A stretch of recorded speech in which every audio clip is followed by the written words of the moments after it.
LeBron James is still the king of the NBA.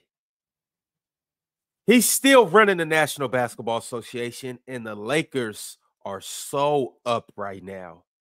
Because even without Luka, the last 2 games without AD, the Lakers have looked beyond impressive. They packed up the New York Knicks the other night. LeBron had a 33-point triple-double, 33 points, 11 rebounds, and 12 assists. And last night, they packed up the Los Angeles Clippers and proved that they still run LA, with LeBron James having 26 points, 9 assists, and 8 rebounds. And they beat the Clippers by a score of 122 to a measly 97. Did y'all see this? Y'all seen what I seen? Mm-hmm. Mm-hmm. Does the king still look like the king, Mars? I guess. Does the king still make these peasants look like peasants? I guess. Hey, 40 look like 20. 40 look like 30. Whatever you want to classify it as. 40 look young. Might be the new 20 round. Is that what 40 is? 40 is the new 20. 40 is the new 25. And this is what James does, Ron. What he does is he tricks a lot of us into thinking that, you know, the goods are still there. And I mean, we do have to stop talking about him in terms of his age, because he's still able to do stuff that most 40-year-olds aren't. 95 to 98% of 40-year-olds aren't able to do. But I do think that we can't go overboard with this, because I don't think this is something that's sustainable with him. I mean, last night, his energy level just looked like it was a lot higher than it was in the past. What I equated to, Ron, is, you know, that dude that, you know, he got a young chick. Now, all of a sudden, you know, he got a little bit more energy. He got a little bit more bounce to him. You know, before, when he was messing with the chick around his age, you know, it wasn't the same, but he got a younger chick. You know, there's a little bit more energy in him now. He's a little bit more bouncy. He's bouncier than he was before. That's kind of like what I see with James as of late. I see him with a lot more energy. And last night's game, with watching it, I thought they did a good job in neutralizing Zubac. I think he was the guy that was on their game plan more than anybody, because he kicked their ass the last time they saw him. I think he had a 20-20 game the last time that they saw him. And I thought they did a good job, 1, in attacking him, 2, in gang rebounding with everybody, not just with Hayes, not just with James. I feel like with everybody. And I thought they did a good job in speeding up the game. And what I mean when I say, and not just speeding up the game and keeping the Clippers on their heels. When you speed the game up and keep a team on their heels, I think you put them at a disadvantage. Plus moving the ball while you're speeding the game up. And I thought they did a real good job at that last night. James was getting downhill, getting guys open shots, getting himself open looks. He almost looked like he didn't want to come out of the game. He looked like he could have just played almost all night. So, I mean, they look really good. Now, I got to tell you, Ron, because Clipper fans press me. They press me all the time. Kawhi Leonard this, Kawhi Leonard that, Kawhi Leonard this, Kawhi Leonard that. So what did I have to do?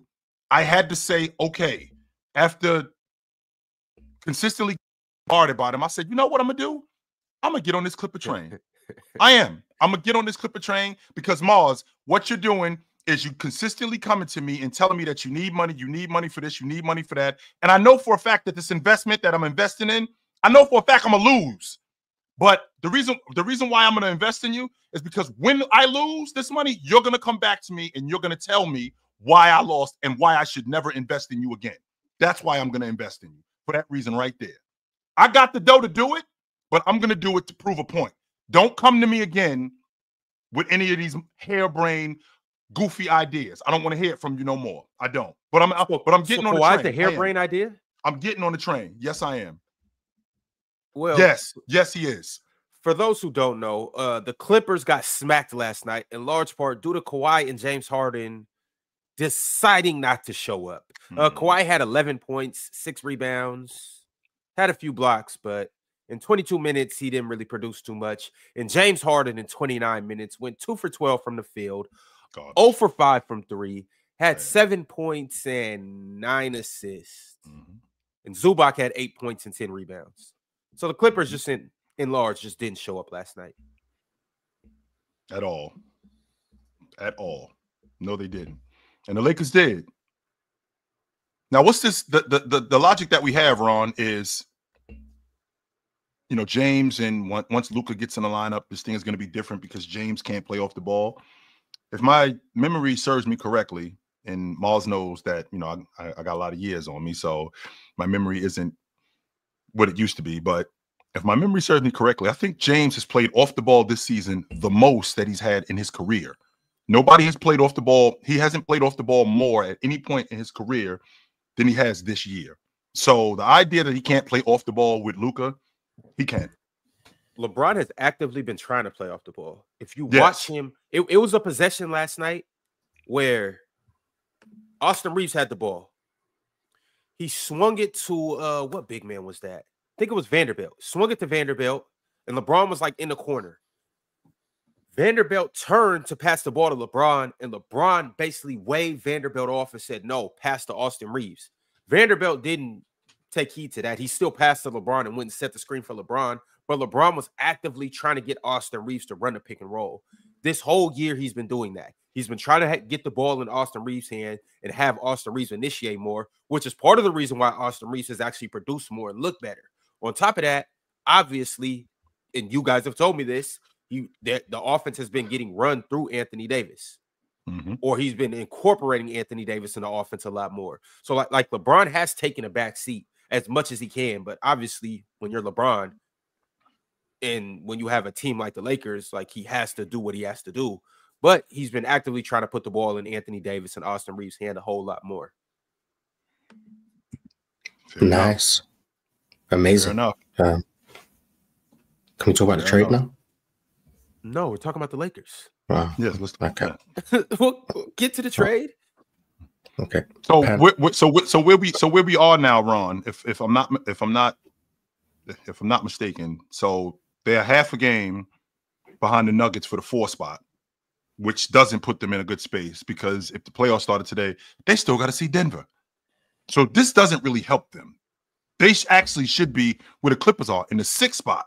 Because who do I like them against better? Do I like them against the Rockets or Denver? I can tell you who I don't like them against. I don't like them against Denver. I don't. It's a different team now, though. Oh my God, that makes it even worse. I don't know. That makes it even worse.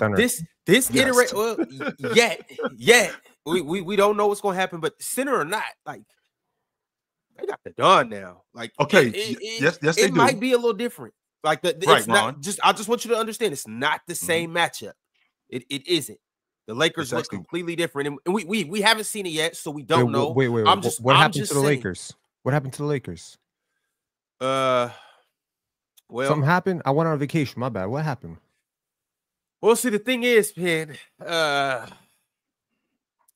import and export. Okay. Oh, damn. Who they import? They brought in some heavy goods, pun intended.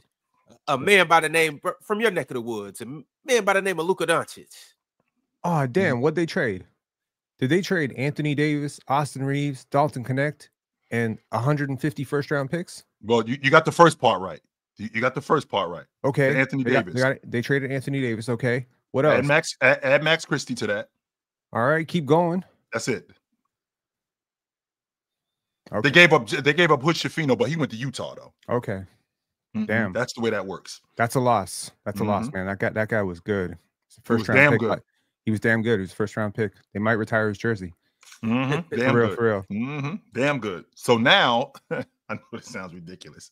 So now we got to play Denver without Anthony Davis, right? You got to play Denver without Anthony Davis, which means your style of play got to change. You weren't going to beat him with Anthony Davis, so you know. No, they were not. They weren't. They were not going to beat them with him, Ron. That wasn't going to happen. So now what we're going to have to do is with the Don and with James, we probably got to well, we all know that you win 100% of the games, you score more points than the other team. No question about that. However, we're going to have to outscore these guys more than anything. It's like so the idea of us stopping them, the idea of us, slowing down Joker, we're going to have to outscore these guys. Now, when we get late in games, more times than not, and I stand on this logic, I've always stood on this logic. When we get late in games, I've always felt like my best player is better than your best player. Can James and Luka outplay Joker? Yes. Can James and Luka outplay Russ and Joker. I don't know why you're saying James and Luka by himself can outplay Jokic in a series. Luka can outplay Joker in a series? Luka can outplay anyone. Yeah. I had to listen to this panel yesterday, and people were trying to argue that the Lakers maybe lost too much with Anthony Davis. Luka Doncic is about to go on a revenge tour that is going to make people's eyes bleed. If you're a Luka hater, close your eyes. This dude is motivated. This dude is a 25-year-old superstar. Should never have been traded in a million years. Now, obviously, I had an inkling that he was going to force his way to LA. Not like this, though. Never thought it was going to happen this soon. So, yeah. I mean, 270 pounds. Doesn't look like 270 pounds to me. Yeah, still fat. Still fat. Chill, and we can't fat and doesn't get back on defense. Damn. We can't predict the moves that the Lakers are going to make, but what we do know is that LeBron and Luka are still going to have shooters around them. Whether it's Austin Reeves, you've seen how Rui was shooting the ball last night. Dorian Finney-Smith, Dalton Connect, you know, Gabe Vincent, if you guys believe he's a shooter, you know how I feel about him, but they still will have shooters around these two. And as long as you have these two who are the cream of the crop creators, some of the best creators that we've seen, playmakers that the game has ever seen, as long as you have these two and adequate shooters around them, all right, the Lakers can really beat anybody. So what do the Lakers have to? I haven't rooted for the Lakers at all since Kobe. I will be rooting for them now. 100% I will be rooting for them now. So you're not a Raptors fan anymore? I think it's a win-win. I'm a Raptor fan, but I'm saying I'm a root for them because you know what? I cannot root for the Dallas Mavericks ever again. In my lifetime, this is a team that has traded Jason Kidd. They have lost Steve Nash because they didn't want to pay him. They've lost Jalen Brunson because they didn't want to pay him. And they've lost Luka Doncic because they didn't want to pay him and thought he was too pudgy. Organizations dream to have one player like Jason Kidd in 20 years, much less 3, and especially 2 that might be better than him. That's crazy to me.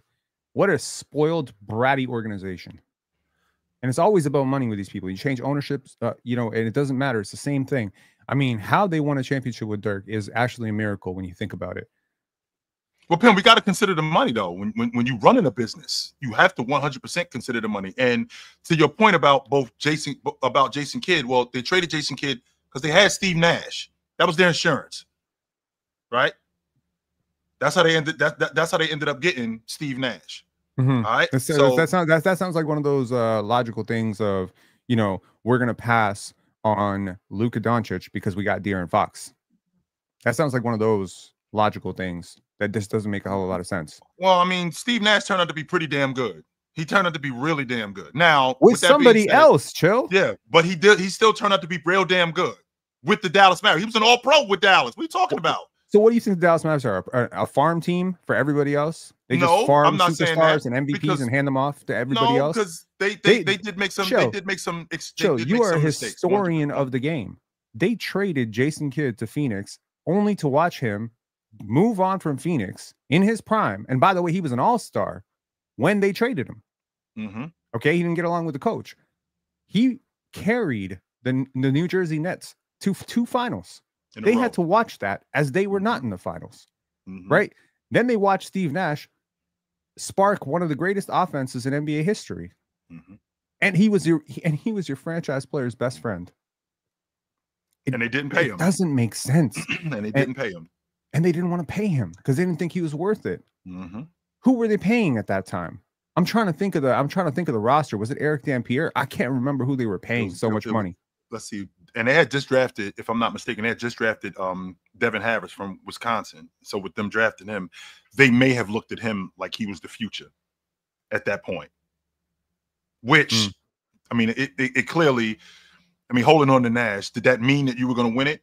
I've said this already, Penn. I'm sure you've heard me say this. So coupled with the money that they were going to have to pay Luka, I think Nico Harrison looked at Luka and said, we're not winning it with him.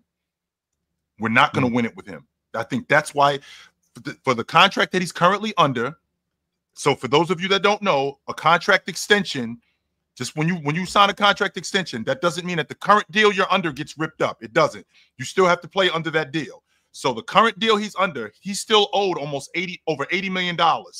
So this year and next year, he's still going to make $80 million bucks. On top of that, we had the 5-year extension at $350.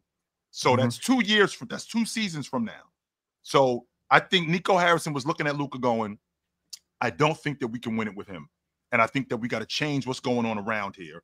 If we change what's going on around here, if we change the culture of this team and change the style of this team, then maybe we have a better opportunity with a shorter window. Who's closer to a championship right now, Luka Doncic or the Dallas Mavericks? The very fact that you have to think about that should tell you exactly how bad this trade is. Well, see, that's the thing. I think it's a win. I don't think it's a. I think it's a win-win for everybody. I think the Lakers get their franchise player moving forward, 100%. I think the Dallas Mavericks, they get what they're looking for in this short term window when they're trying to win. I think that all of these guys, Anthony Davis, because I think Mars told me, I think he turns 32, Mars, in the next month or so. Yeah, I think he turns 32. He's been relatively healthy for the past couple of seasons, and he's been great. I think I get 3 years out of him. We change the landscape of this team, and we go after a championship. You in Los Angeles, you get the guy that you're looking for. We got a 36-month window between Luka and James. By the time James moves on, you have your franchise player whom you're going to do everything that you can to keep him in shape, to keep him motivated, and you put the pieces around him that you have something now in the future, as opposed to you just gave him away for a bucket of extra crispy and a 6-pack and you starting over. That's dumb. Looks to me like Dallas has a plan. I'm sorry. Chill. I would like for you to please answer the question, and then Mars, Ox, and Penn, I need you guys to answer too. Chill. The question was, who's closer to a championship? I think most of us believe it's a win-win, but as of right now, to a champ. So to answer if you had to put money on one team, who's going to win? Do you see my face and Mars's face? It's not a win-win. That's not the question. Where you did say most. The and unfortunately, 3 out of 5 is most. All right, that's cool. But the question is, who is closer to a championship right now? The Dallas Mavericks or the Los Angeles Lakers? Chill. The Lakers with James and Luka. Yeah, with James and Luka. Mars? So. The Mavs. Penn? The Lakers. Big Ox? And why? Ron, I'd rather not speak on this subject any longer. I'd rather just leave this subject alone. The people don't like when I talk about this. So I'm gonna leave it alone. We know who's closer to winning the championship today. Who is closer to winning the championship, Ox? Who? It's obviously the Mavericks. So obviously the Mavericks. Today, as currently constructed, it's clearly the Mavericks. I do believe that by tomorrow evening, the Lakers will make another move, but I also think the Mavericks are in the process of making another move as well. The Mavericks are the better team today. Yeah. I agree. They still lost the trade. I'm just pointing out they still lost. Yeah. Well, Mark, you said even if the Mavericks win 2 championships and the Lakers don't win any, that the Lakers still win the trade. So yes, the Lakers won the trade. Yeah. I'm still trying to find the logic in that, but I think I feel where you coming from. They would have won those. Dallas would have won those championships with Luka. They lost the trade. Yeah. Would they have though? Yes. No. Yes. Are we sure that they would have they would have won it with Luka? Yes. I mean, in fact, that's why they moved on from him, because I think the general manager looked at him going, "We can't win it with him." Yeah, he can think what he wants. He's an idiot. Yeah, they lost the trade. But hopefully they do win a championship this year. That will be interesting. But they would have won with Luka. Chill and Pin. So you guys' logic behind saying that the Lakers will win before the Mavericks do is simply because of their star power, because of their 2 top guys. LeBron I'm not speaking for Chill, but I speak for myself when I say, chemistry means a lot when it comes to championships. How together your group is. If you see the Mavericks right now, they look like a team that lost their leader, lost their best player, and feels a little bit betrayed by it. Now, when you see an organization start to look at their ownership and their general manager with a little bit of suspicion, it really does kill whatever vibe you have towards chasing your goal. You need stability throughout your organization from top to bottom. You can't have scandals. You can't have betrayals. You can't have, you know, your star player wanting out. These things are distractions. Luka being traded mid-season for Anthony Davis because Nico Harrison believes that he wants to recoup all his Nike guys and put them together. First of all, it's happening a little too late. I would have loved to see, you know, an Anthony Davis, Kyrie Irving pairing in their late 20s, but that's not where we're at right now. Where we're at is you've given yourself a 2-year window to win with a team that is not very connected right now. That's going to have to learn how to play without the guy who was making everything go. And even if you could realistically sell yourself on this is the type of thing you do last off season and then pray that you get a really positive training camp and get some good vibes. I'm not seeing anyone to hold that locker room together right now. I'm not sure how Klay Thompson fits in with all of this. So yeah, on paper, you can look at their team and you're like, all right, they got 2 really, really good players. All right, I could see it. I could see it. I could see it. But it takes more to win a championship than that, man. It takes a lot more. So yeah, I mean, yes, you upgraded your defense. Congratulations. You upgraded your defense. You massively downgraded your offense. You massively shrunk your window. You also became like not a team that anyone in your city really wants to support right now. Like, I wouldn't be surprised if there's a segment of fans that boo Nico Harrison and Anthony Davis every single time they step on the court. Like, why would a fan boo Anthony Davis? Well, there's really no reason to boo Anthony Davis. He's guilty by association, Ox. He's guilty. No, that's if you're the type of fan that's gonna boo Anthony Davis, he's not your guy. He's not. No, you're just a terrible fan. For sure, I agree. I don't think anyone should be booing Anthony Davis. What I'm trying to tell you is that Luka transcends regular fandom. He has super fans. He has fans that travel from around the world to come see him play. He has fans that travel from Japan, from China, from Slovenia, from all over the world to watch him play. And those people didn't travel, you know, pay $2,000-$3,000 to watch Anthony Davis play. Those people probably already bought their seats. They're pissed. Okay. Yes. There's a lot of people that are pissed right now. Okay. If I have had a chance to talk to a few Dallas Mavericks fans in my life, I don't know why I'm solo here, but I'm going to say this right now. The Dallas Mavericks have let down the city of Dallas. This franchise, this ownership, they should not get away with this.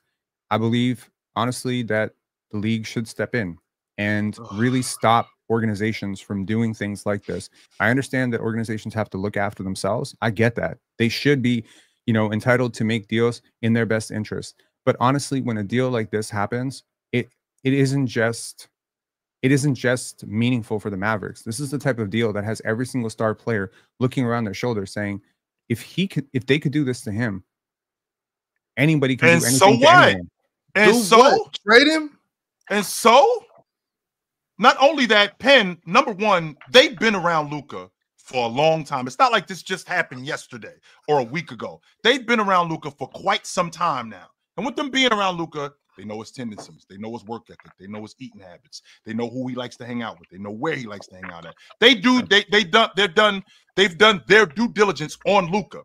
This is why a $354 million deal is on the table, because you don't put that kind of money on the table and you don't do your homework on somebody.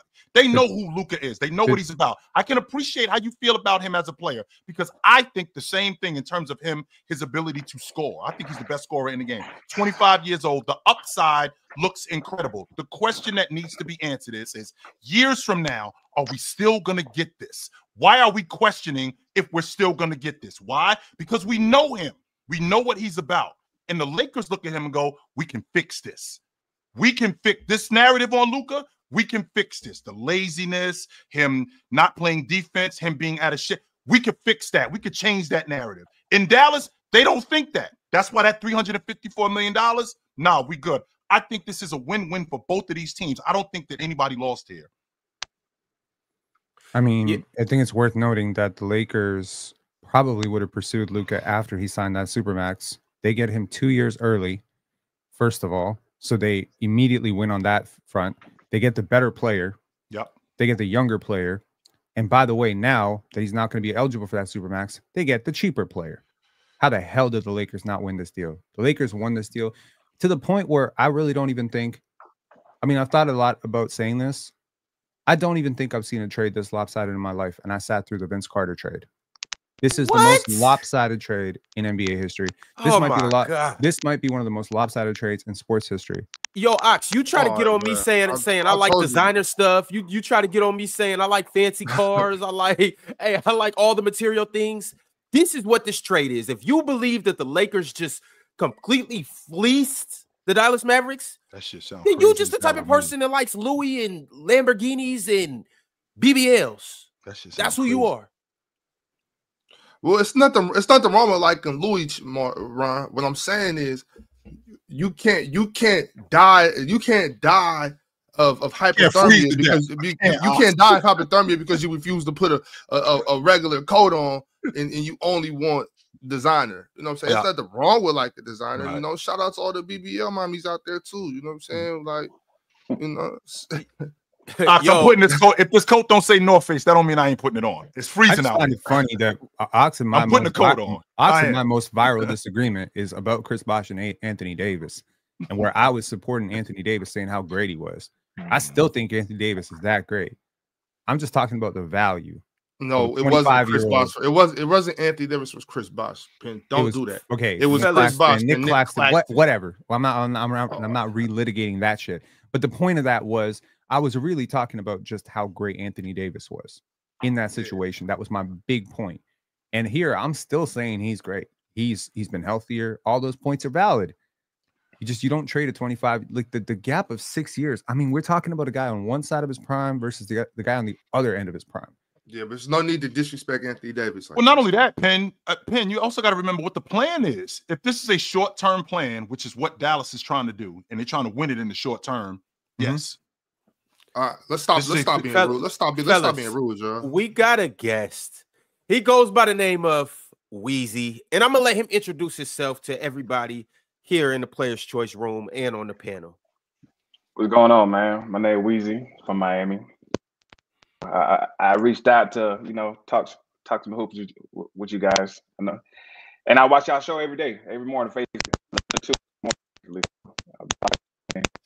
Yo, Weezy, your audio cracking a little bit. Mm-hmm.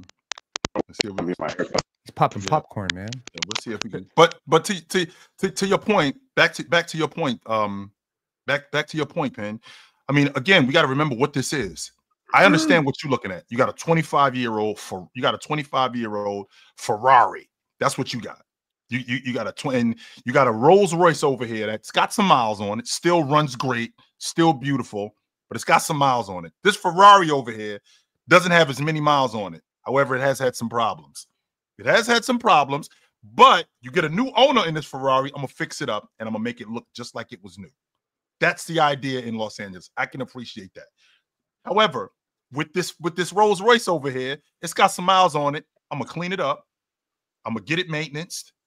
And I got 3 years, and then I'm gonna flip it. Dub analogy. I feel like your Ferrari just got some, Happy Meal leftovers on the floor of the car, and maybe some junk in the trunk. And I think you just need a car cleaning, Joe. I think you need to take it to a cleaner. It'll be clean in about a week. Detail it, yep. Detail it. And in 3 weeks, it's gonna look. It's gonna be like at least need some oil changes. Yeah, that's what I'm saying. It's not about no car wash. It ain't about just vacuum rod. It ain't about a shampoo. No, it's something under the hood. You gotta flip this. It's something under the hood. Yo, like we were just in the finals last year, man. Right, he was just there. Ron, we did come in second in the Formula One, Ron. We did do that. I mean, it wasn't like the Lakers wasn't there too long ago either. Anthony Davis was just there too.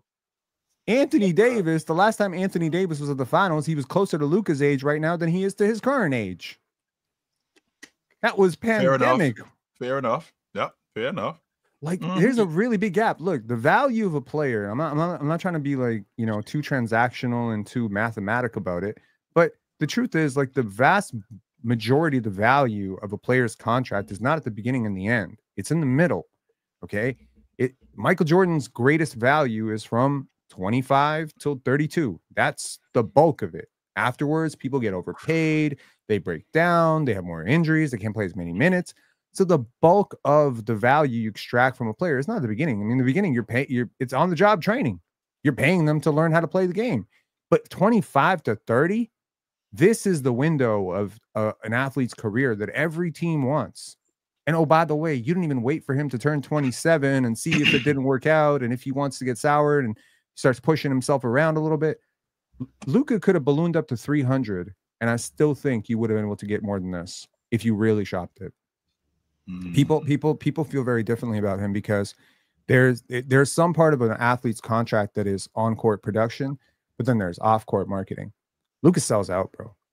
Any team that wanted him would have immediately boosted the value of their franchise.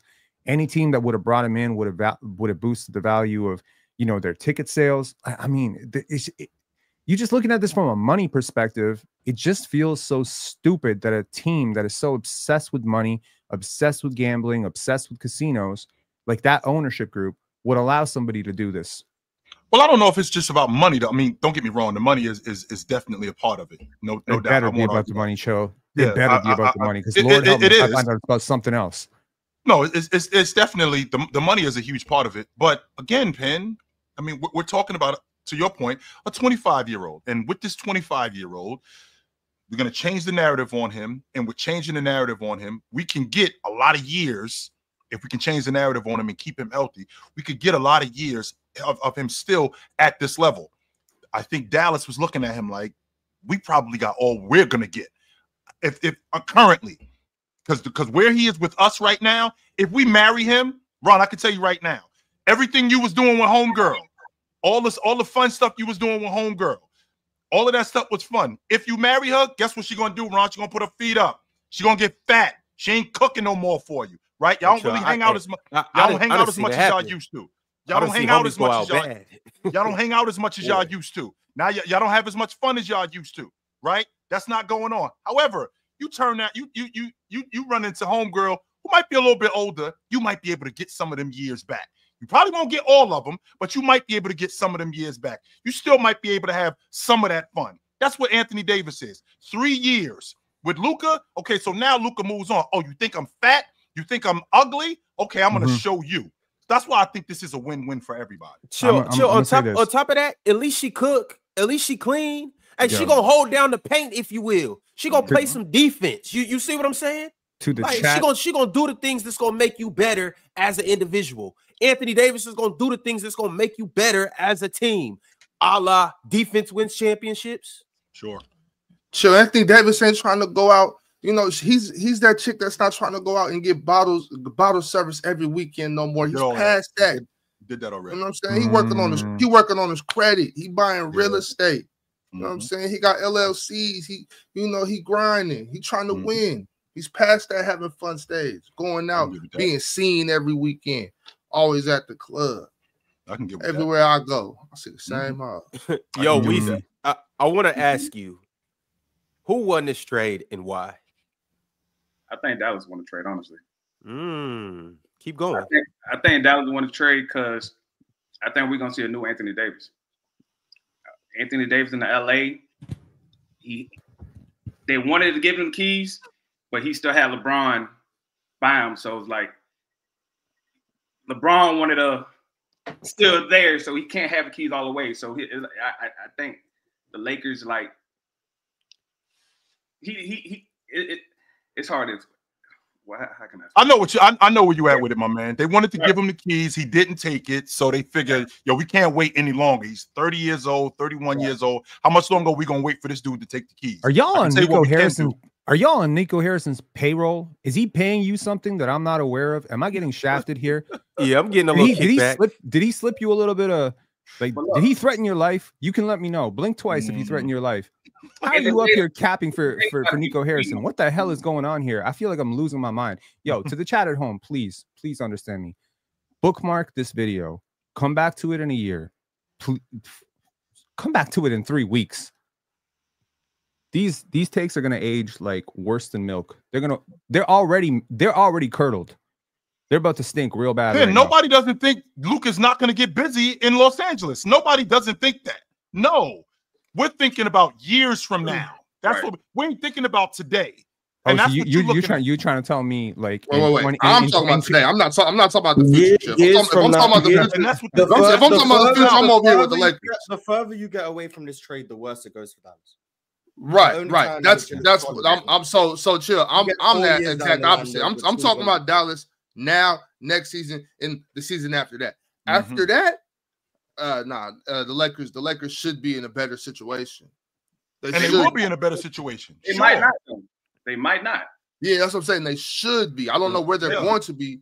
You know what I'm saying? After, because by then I'm pretty sure Bron will be done, and so then it'll be Luka's team and whoever they build around him. Now, if Bron allows them to do their thing without him getting in the way, and that's not no knock at Bron. I'm more so mean as being that aging superstar when you got 1 or 2 years left and you're trying to take up all the bread and all that type of stuff. If Bron doesn't do that and he allows them to build a good team around Luka, I think the Lakers will be set up very nicely. But for today, tomorrow, and the next day, I think the Mavericks put themselves in a privileged position, especially if they make another move. You know, we saw them talking about Kevin Durant and things like that. If they were to grab Kevin Durant right now this season, I think they're in a very good situation.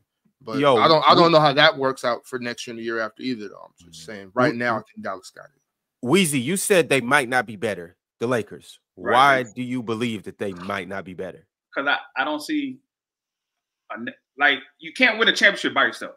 Currently constructed, the Lakers, I don't see them currently right to this day. They're not a better team. You have 2 of the same players. They're the same. They don't play off ball. So they're the same type player. I don't see that working. And in the future, I don't see another player that the Lakers could get to win a championship. You can't win a championship by yourself. Those days are over with. You need another star, and I don't see another star unless it's Joker to come help Luka in LA. I just don't see it. Weezy, what if I told you that James plays off the ball more this season than he's ever played in his career? What if I told you that? That's number one. You might be right. So that's number one. And what also if I told you a week ago, Luka Doncic was going to be on the Lakers and James was going to still be there? What if I told you that? Would you buy that? Can you think of two players smarter than Luka and LeBron that have ever played together? Because I can't. Okay, so whoever the hell that rim running center, the lob threat, the vertical threat that they're going to get, he's going to look like an all-star too. All you got to do is run from here to there. Just run. That's it. And you know what? If I'm a big in this league, I'm calling my agent and I'm saying, yo, get me to LA right now. I want to be a part of this. I want to be part of box office right now because Showtime is back. I can't believe I'm up here capping for the Lakers. But yo, Rob Pelinka cooked. All right, y'all. I don't think other teams want to help LA. They don't got to help LA. What? Yeah. You don't think other teams want to help LA? LA helping themselves right now. LA helping themselves right now. Yeah, they just got Luka. Let's just hand them over. Key pieces. They haven't been. Lakers been trying to make moves for the longest. But key pieces like other teams don't want to help LA. Basically, they feel like I think it's like a conspiracy. You help LA, you give him Bron another chip, and I don't think other teams want to help. Yeah. They try to get Walker Kessler. They try to get Valanciunas. They were interested in Vucevic. It's like I don't think other teams want to help, honestly. All right, fellas, let's go ahead and get into it. The best app on the planet is called PrizePicks, where you can run your game, control your game, and win your game. And when you play $5, you will instantly get $50 back in promo funds. Where else can you do that at? That's right, nowhere except for PrizePicks. Now, it's very simple. After you download the app and use the promo code panel and play $5 and get your $50 back instantly, what you will then do is pick your favorite players in your favorite sport, and it's very simple. They make it easy for you. They give you the perfect player projections, and all you have to do is choose the player projections that you like the most, and once you get there, you simply go more or you go less, and then you choose 2 or more players, and that's that. It's very straightforward, very easy. Oh, and did I mention once you use the promo code panel, you get $50 back instantly. And so I'm actually going to show you better than I could tell you how to do this. Let's make it happen, fellas. Who y'all rocking with today? All right, who's first? Morris, chill. I'll get some Wemby blocks, please. Okay. Oops, I always do that. Where are we at? There's no blocks? I think so. Here we go. Wait. Oh no, it's blocks and steals. I That's mean, even better. you probably get 4.5, 5 blocks. I'll take blocks and steals, please. All right, more, right? Yeah. All right. Yeah, chill. What the hell? Is De'Aaron playing tonight? Yeah, De'Aaron's playing. I can't believe I'm seeing this right now. I damn near forgot about that. You know what just happened, Ron? Ox just ran into his ex-chick at the movies with the new dude. That's what she just did. Ox just ran into his ex-chick at the movies with the new dude, and he ain't expecting. He was like, "Oh, hell no." I forgot all about her. You gonna go knock the popcorn out his head? Damn, he ain't got no beef with dude. No, he ain't got no beef with dude. No, he ain't got no problem with him. It just was unexpected. That's all. You gonna sit 2 rows behind him and throw popcorn at him? I ain't expecting. Come on, Ron. What I look like, bro? That's all it was. You gonna say hi to her and make it awkward? I got my chick too. We good. Be clear about that, Ron. He ain't at the movies by himself, just hanging. No, he got his chick with him. Okay. No. Who you got today? Ox bundled up with something thick. I see you, boy. Ox, let me see what that Cleveland Detroit line look like. I'm gonna go with my man Mobley because he was garbage last night. So okay, I want to see what that line look like tonight.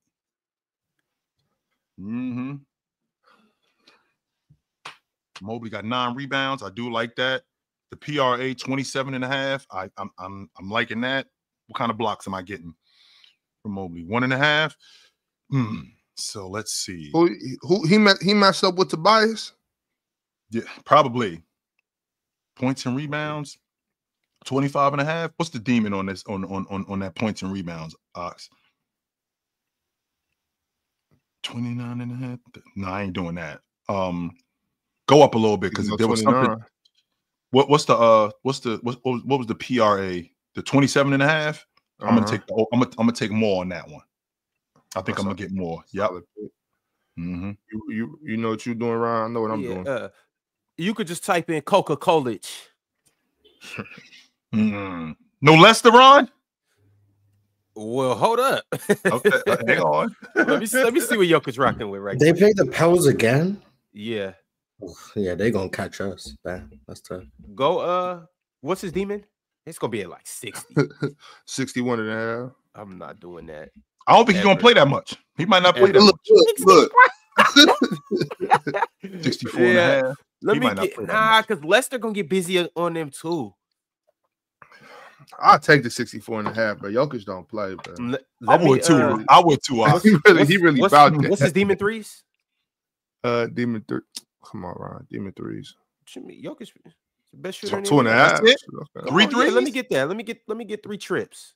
Okay. Let me get us out of here real quick. Coca-Cola. 40 on that. That's easy money. Let me see what the demon is. Yeah, he sold us last time. Oh, that happens sometimes. He ain't gonna hit it every time, Ron. Yeah, we go with that. 40. I'll take 40. Yeah, I knew you was ducking that demon. You ain't a real Sabonis fan. All right, we got Victor Wembanyama, 4.5 stocks. That's blocks and steals. We going more. We got Evan Mobley, PRA 27.5. We going more on that too. We got Nikola Jokic, 2.5 threes. This is a demon pick, which obviously means we're going more. And then we got Domas Sabonis, going more than 40 PRA. This is how we rock in. Yeah, we'll do 20 to 240. That's nice. That sounds real good. It sounds like we're gonna bring that home. 340. Yeah, 340. But all right, y'all, we got a couple super chats, and then we are going to talk about this trade that happened just before the show. So let's go ahead and make it happen. Appreciate everybody that sent through super chats. Also, if you have not subscribed yet, what the hell are you doing? Subscribe to Player's Choice, become a member of the panel, and keep going in the chat. Also, I want to salute to our Hall of Famers, Cobra Son of Raditz, Multi-Kenny, J-Hub, Vale, and my man Cheese just joined up and became a member as well. Salute to all of you guys. Appreciate you for all that you do for Player's Choice. Let's get into these super chats. You guys have sent through a few. So let's see what y'all talking about. Jay Got Game said, first off, Dub Knicks. Ron, I don't think that's true about Harden and Kawhi showing up because Brunson and Cat had similar numbers. I think their defense, meaning the Lakers, has stepped up. Give it a couple games. It's going to drop again. Their defense has been better as of late, but they went through a stretch in like December where their defense got better, and then it fell off a cliff again. So I don't know. Consistency, I guess, is the target for the Lakers, but as of late, they've looked a lot better on defense. I got a sneaky inclination that that defense is about to drop again. Real soon. You don't think Luka can replicate AD's defensive impact? No, but he'll make up for it. But in his defense, he'll make up for it in other places. He certainly will. He certainly will. He brings beers for the teams on the team bus. What you talking about? All right, cool. keeps the morale high. He plays with joy. It's not even what I was talking about. I was talking about his offensive impact, obviously. Teddy Hart said, do you think LeBron and Luka will stagger minutes to where at least one of them is on the court at all times? Bron/Luka for 48 minutes. I'd assume so. Oh, they start together. They'll probably only play like 8 minutes a game together, and then the other time is the one on the court. You think that's it, Mars? Yeah. Well, yeah, because I mean, if I had to assume Bron's gonna play about 32 minutes a game, Luka probably play like 34, 35. They start the game together. You need to have the 16 minutes where Luka's out there without LeBron, which means maybe there's like, and then Luka's on the bench for 14 minutes, which leaves about 6 minutes for them to be on the court together. I think like that's me doing math on the top of my head. I might be wrong on certain minutes, but like there's not a whole bunch of minutes, is what I'm saying. Well, Mars, I think if that's the case, I would probably sacrifice some of those minutes where they actually are on the court or off the court at the same time, just so that I can get more minutes with them together. I would like to have them on the court more than 6-8 minutes together. They for sure play more. We traded for Jaden Springer. Hey. Yeah, I would like to get them on the court, maybe 12, 14 minutes. They at least play 12 to 15 minutes because you got to factor in the 4 minutes they start the game together, the 4 minutes at the end of the half. So that's 8 minutes right there. And then they're going to start the second half 4 minutes together. And then they're at least going to finish the game with 4 minutes. I think they finished the game in the last 6 minutes at least. I'm pretty sure he said 18, not 8. You said 18, right? No, he said 8. I said 8. I don't know what I said. I think I said 8. Yeah, well, they're gonna play more than 8 minutes together. That's what I was thinking. I'm like 8 minutes. Fine. I gave a number on the top of my head. Like, I'm sorry. No big deal. No big deal. I apologize. No big deal. They're not gonna play a lot of minutes together. That was the point. The first quarter, they're gonna play 8 minutes in the first quarter. Nah, I doubt it. I think they'll probably play like 6 in the first. I don't see Luka or Bron subbing out early in the first quarter. I mean, first of all, 12 to 14 minutes together sounds about right. Yeah, 14. Yeah. They should be letting Luka play. You know what I'm saying? But I think right now is the time to let Luka rock and kind of rest up Bron a little bit more, get him ready for a long playoff stretch, because we've seen Bron not have the tank that he once had, to where he, that reserve tank in the Western Conference Finals, things like that. It'll run low. So right now, I would be, letting Luka get his feet wet, get used to playing in LA, playing with the other guys, and let LeBron kind of kick back a little more, and get him ready for, like I said, a playoff run. At least that's what I would do. A quick side note, Ron, really quickly. I mean, Mars just mentioned about, who was it? Jared Springer that y'all just traded for? Jerry Springer. Yeah, I know it doesn't really sound. I know it doesn't sound like much, Mars, but I just wanted to throw it out there that Aaron Nesmith was rotting on the bench in Boston, and he ended up going somewhere and got an opportunity, and he's a starter now in Indiana. So I'm just saying. Jaden Springer, nice. He compete on defense. He plays hard. He made look like that type of player. Issue is offensively, it's not great, and you probably need offense more than defense. But it's cool. I mean. He saved. If I was a Rockets fan, I think Jaden Springer would be cool. But obviously, Blazers FC. Yeah. You gave up on the Rockets after what they did last night? Did it happen last night? Yeah. Had it building for a while? Blazers FC. You know what I'm saying? We still gonna root for a man from afar, but Asar's better because Asar would never have that turnover. And like Jalen Green, we wishing him nothing but the best, but he sucks. But Blazers FC, we up. Shaden Sharp, the new Jalen Green, and Scoot Henderson, the new Amen Thompson. Like, for those of y'all that don't know, Mars will dump your ass in a minute. So just be very clear if you're trying to hang out with Mars, because he will dump your ass. He won't think twice about it. The first fight, he is out. I'm letting y'all know right now. So whoever gets involved with Mars, if he ain't already seen somebody, just so you know, the minute you get in a fight, he is dumping your ass. My bad for enjoying the Blazers playing basketball. You should clip this video and add it to your dating profile. Mars is dumping your ass. Yes, speaking of the Blazers, DSG Piccolo sent through a $25 super chat. He said, Tumani FC, we up, nigga. Gave Hallie too many problems, pun intended. 0 points, Ron. 0 zip zilch nada.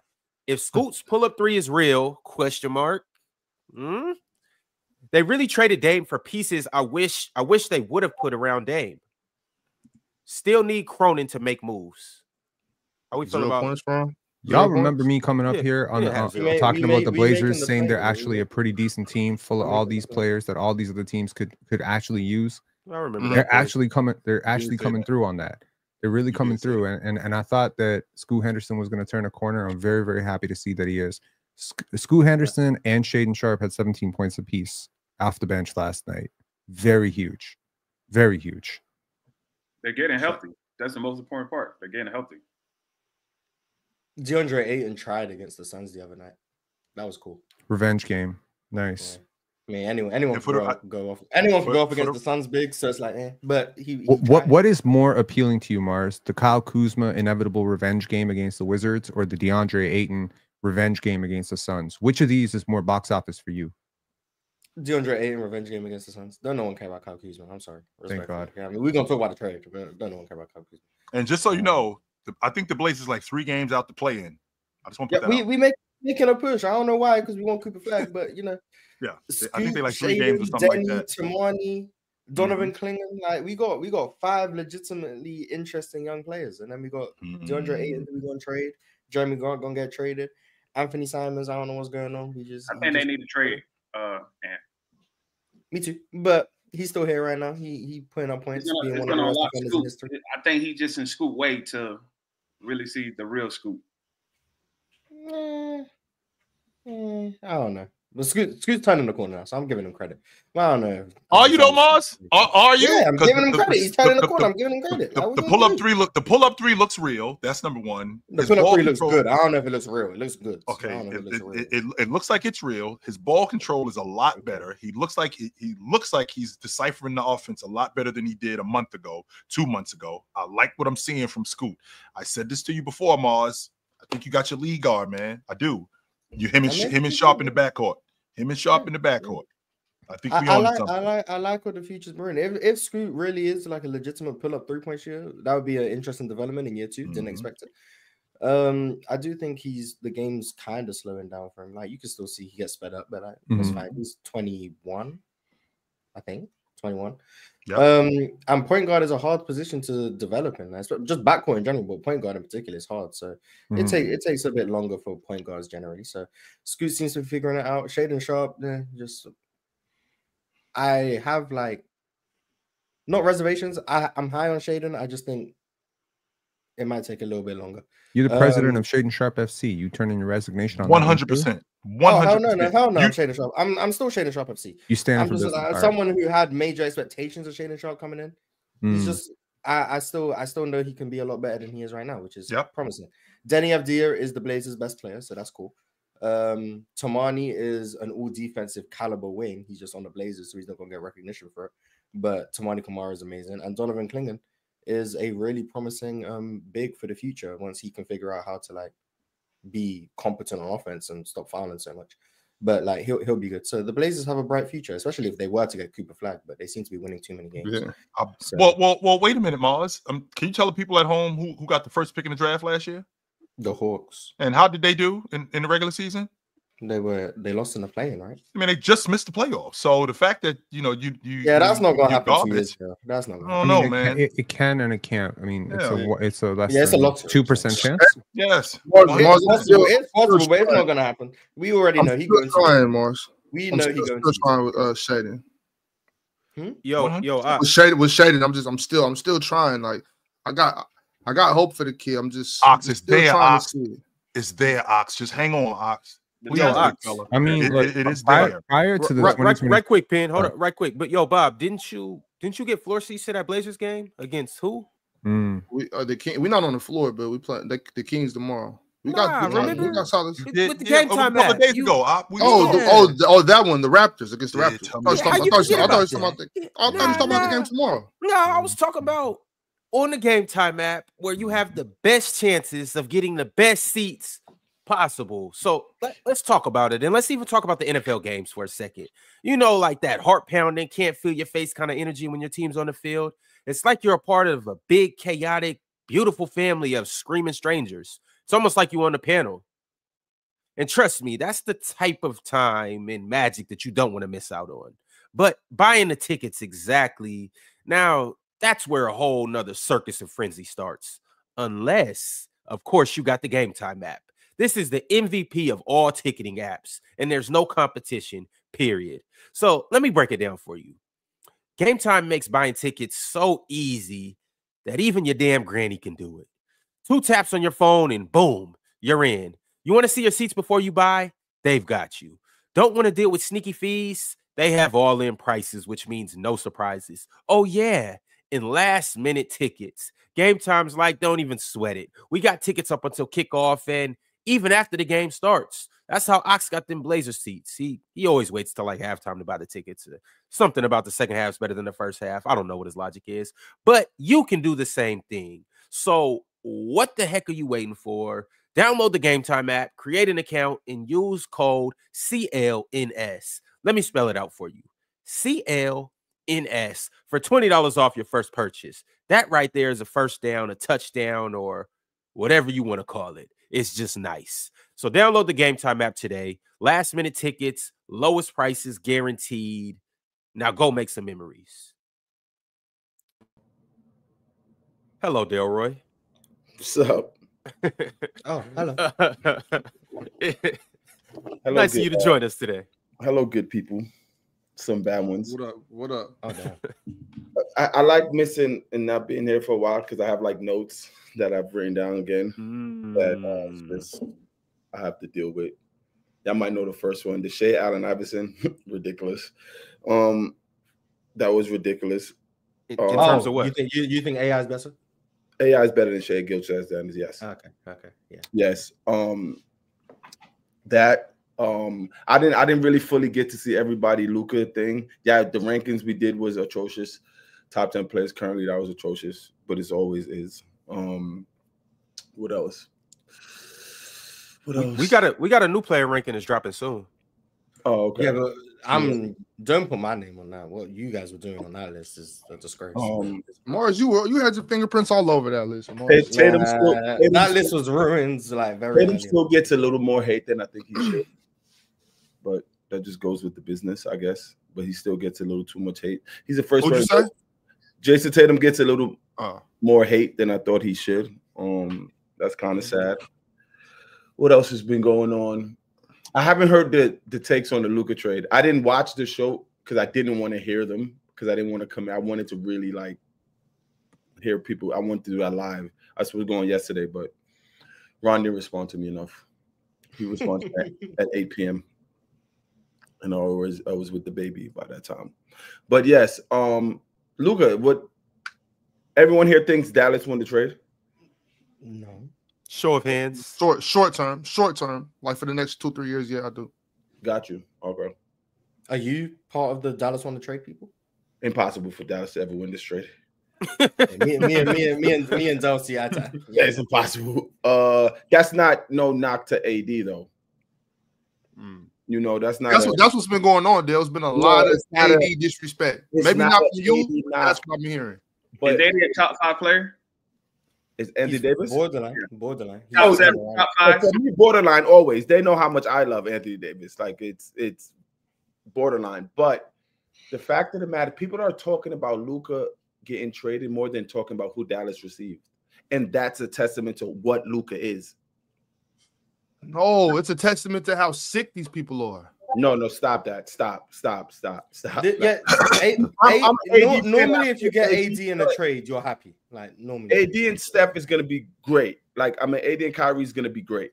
Like I'm not knocking that, but the fact is, I don't care what goes on. He could be, what they say, 30 pounds over. He's having 30 or 29 out of shape. He's 25 years old.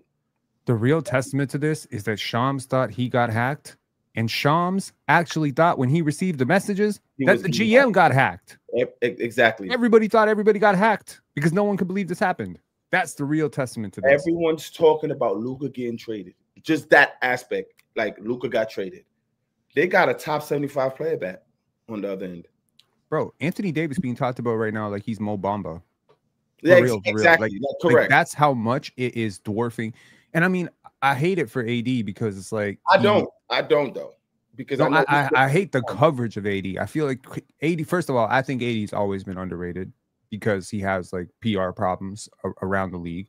So for whatever reason, people always want to put him in conversations and keep him out of conversations. And I really believe that he has played like a top 5 player at many stretches of his life. And I don't feel like he's ever gotten that buzz that Embiid and guys like that have, because I think that a lot of the stuff that Anthony Davis does is so understated and somewhat overshadowed by, you know, baggage, injuries, stuff, you know, stupid stuff that really doesn't have a hell of a lot Laker to do with allure, basketball. who he played with, Laker allure, and who came before him, and that's what they expect. The expectation he played for the Lakers. Yeah, so he delivered his championship. That's what Jabbar did. That's what we expect him to do. That's kind of what. Chill. That's kind of what. I would be lying to you if I said this hadn't been the story with AD when he was with the Pelicans. Like he's never really gotten his just due. People don't give him the credit that he deserves as a player. He was awesome in New Orleans.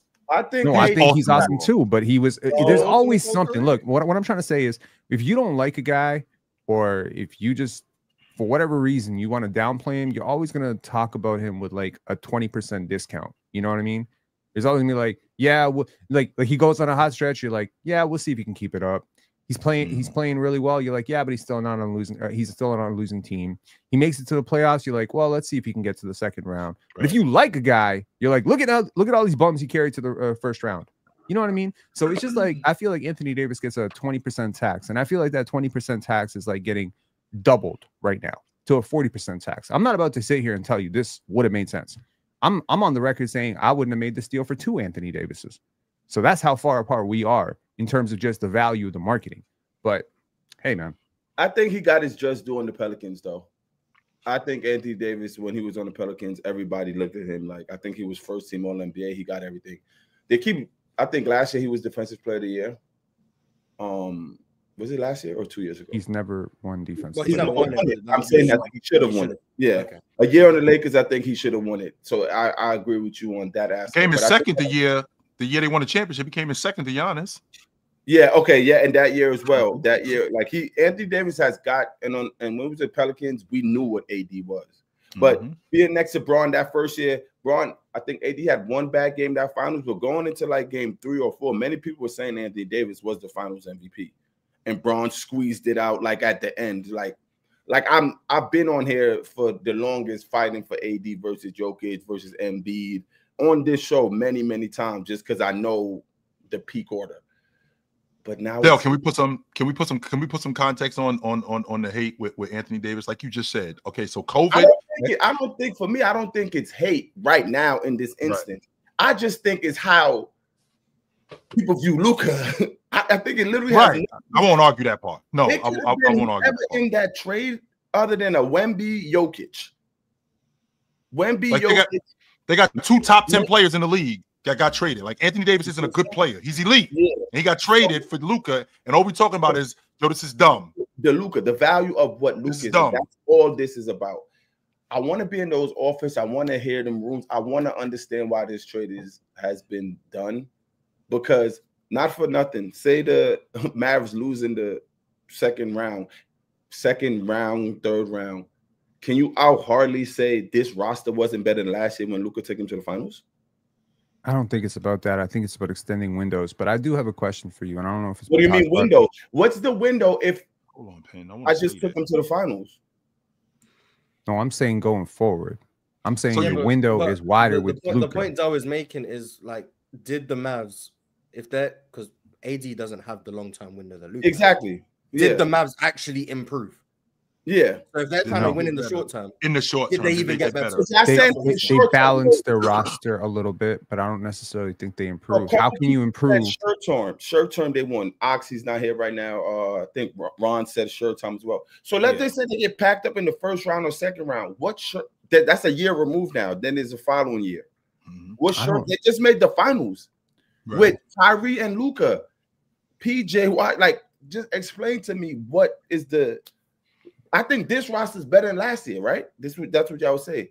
That would have to be the argument. I think so. That would have to be the argument. So you're saying this roster comes instructed with AD, Kyrie, all that. It's better than last year. Let's just be clear. Prior to them making this trade, most people said that prior to them making this trade, most people said it was OKC, and if it wasn't going to be OKC, it was going to be Dallas, and if it wasn't going to be Dallas and OKC, Dallas is my number 2 team in the West. Most people did, and so and a lot of that has been without Luka being super healthy this year, missing training camp, etc. He hasn't even gotten rolling yet. So I was thinking they're ramping him up, and then you start hearing reports about they're not super happy with him, and he's putting on weight, and there's like dissension between them and stuff. So I'm like, all right, but yo, in a game 7. I'm not sure I prefer Anthony Davis over Luka Doncic. My question to you, actually, to anybody really who can kind of talk me off a cliff here is, who would you have been comfortable trading Luka for? Wemby. Okay. Jokic, right? I can think of 5 players. I can think of 5 players, right? I could think of Wemby, Jokic, Shea. Nope. I would be okay with Shea. The reason being, for the reasons that they traded this player right now, the reason that they traded the reason they traded Luka right now was he's not in shape. We worry about the long term. We worry about the contract. We worry about the defense. Okay, cool. So we're going to take a marginal hit on the superstar value. We're going to get a really good player, and we're going to solve all the problems about the conditioning and the long-term fit and stuff, and they're going to get the megastar. I don't think OKC does it, to be honest. I don't think Dallas does it, but at least that would have made some sense. Tatum would have made a little bit of sense too, to me. You're replacing a player who does all the stuff that you're claiming Luka doesn't do. He doesn't come in out of shape. He is super durable. He is super consistent and reliable, but you're taking a hit on the marketing and you're taking a hit on the talent. Overall, you're going to downgrade your talent, but you're still getting a player that's kind of like in the same age range, right? I would not be okay with them doing this for Embiid. I certainly wouldn't be okay with them doing this for Donovan Mitchell. I wouldn't be okay with them doing this for like a lot of players. So there's a really short list of players that could have been traded for Luka, and I'm adding picks, by the way, in that situation. I'm not just saying straight up. Dell, would you have traded Luka for James Harden? No. This James Harden? This James Harden. Would you have traded him for, I'm asking a question. Would you have traded this James Harden for Luka? No. If you're the Clippers? If you're the Clippers, absolutely. But if you're Dallas, would you trade Luka for James Harden today? No. The problem why you asked about James Harden. The problem with bringing up Shea and bringing up all this stuff is why I think the only value I think would be Jokic. And people can say, when did Luka get out of shape, or when is he showing up out of shape all this time? So all this is accumulated just this year. Last year finals, first team. 23. Don't forget 23. First year off finals, first team, 5 times in a row, right? 5 times straight. So this 5 straight years. Something had to happen. And what also is a big blow in this, they know Mark Cuban has nothing to do with it. He's not a part of it no more. He sold his stakes. He's not a part. He's not the owner. He's not doing nothing. He still has pull. You think Mark Cuban has pull enough to know this shit is going on? Impossible. 100%. Trust me. Mark Cuban, you got the intel. My fault, Weezy. My fault. You got the intel. I know you was in the know about that. So his intel compared to someone putting something in a public forum like a Chandler Parsons saying he texted Mark Cuban, what's going on? Mark Cuban responded, you tell me, I have no idea. So Mark Cuban's lying. Chandler Parsons lying. Chandler Parsons. Yeah, Chandler Parsons is a liar. Weezy know better. What are we talking about? Okay. I don't think I have kind of inside sources. Mark Cuban still has pull inside of the organization. Sure. Yeah, he still is a minority owner. Yeah, he's still a minority owner. And he's not a minority owner like Jay-Z. No, he's not that kind of minority owner. No. Listen, they still listen to him when he talks. Let's be clear about that. I don't think Mark Cuban knew or agreed with Luka Doncic getting traded. I could be wrong. I don't think he agreed, but I don't think he even knew about it, to be honest with you. I don't. I don't think anybody knew about this. I don't think anybody knew about this until it was about to happen. I think they kept this tight-lipped until it was about to happen. No doubt. Well, the majority owner knew for sure. Oh, of course. Yes. The check signer knows, no doubt about that. But it was Rob Pelinka, it was Nico Harrison, and maybe one other person close to Nico and one other person close to Rob. That's it. They kept this right here. I don't think this went any further than those dudes. I don't think so. Because if Mark Cuban knew, he would have put it out. It would have got out. That's a fact. I would have done everything I could to sabotage the trade. Yes, it would have definitely got out. He would have never let this happen. Trading Luka. That's his guy. Mark Cuban said in 2020, if you make me choose between Luka and my wife, I'm signing. I'm quote. Yeah, chill. That was a young. Get the divorce papers. That was a different Luka. That was a young, vibrant Luka. That was a different Luka. This the same Luka. This the same Luka who just talked to Mark Cuban and asked what was going on, and Mark Cuban said, I'm just as lost as you. Maybe he don't know. Maybe he don't know. I don't know. Weezy said that. I don't got no inside sources. People keep saying people keep saying now. Another person said to me, "Oh, that was a different Luka when Mark said that," because I had the same conversation. Yeah, that was just a rookie of the year Luka. Now you have a 5-team first team All NBA Luka that took you to the finals, took you to Western Conference Finals. So now he's done more, put more money in my pocket. Now I'm gonna be easier to trade him. Well, I mean, I just think it's about how they were saying, just about how you come into training camp, how they had to deal. They said they let him he was away from the team those 11 days in November so he could try to lose that weight. Like, I mean, Dale, I see you when you look like Vegas because he knew his value in making his team won. Yeah, but those is way different circumstances. That's different teams, different owners, different stuff. Different time. That was the 90s, bro.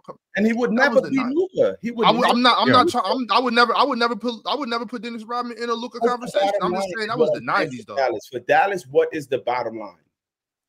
If you know something deep as you're getting a Kevin Durant pulling up to Dallas, because I heard those rumors and you're clearing whatever and all this stuff. If you're knowing those things, because Nico is well connected to Nike and that what he was.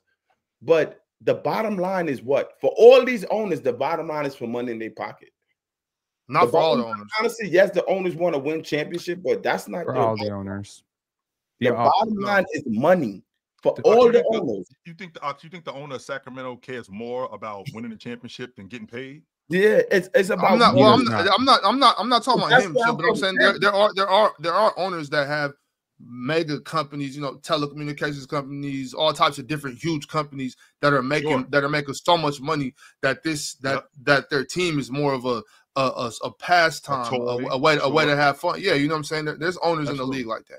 Now, not everybody. There's some owners that are doing this because they're so wealthy. You know what I'm saying? We're talking about money that I've never seen. You know what I'm saying? These guys, they're just enjoying it. So how about Steve Ballmer, Ox? You think that Steve Ballmer don't care about this investment that he got? What's going on with the Clippers? You think he care more about them winning the championship than this? I can't speak for every owner individually. Sure. You know what I'm saying? I'm just saying, like, just from people that I know that's been in the league for in the past recently, they'll tell you some of these owners is just not even involved. Some of them are just Donald Sterling couldn't care less. Donald Sterling couldn't care less. Some of them are just having fun. Some of them have been playing with money since they were born. Come from old money. They're not tripping. But I don't want that to overtake what we're talking about right now. You know what I'm saying? I do believe that there are a lot of people that do care about it.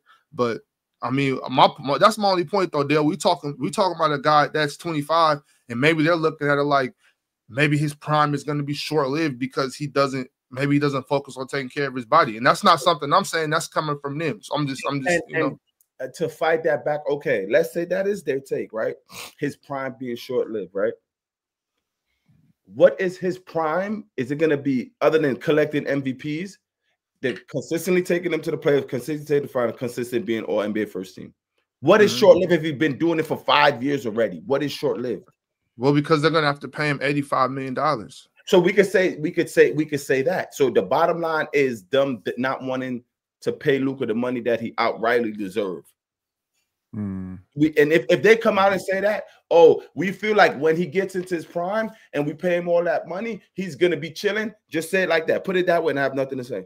I think they did, Dale. That's why they traded him. That's exactly why they traded him. They just that's how they trade. That's how they said it by trading Luka. We don't think he worth that bread. Because everybody's so shocked. Obviously, they don't value Luka the same way that we do. For that bread, because he'll be hurt during that bread time. That's what they're saying.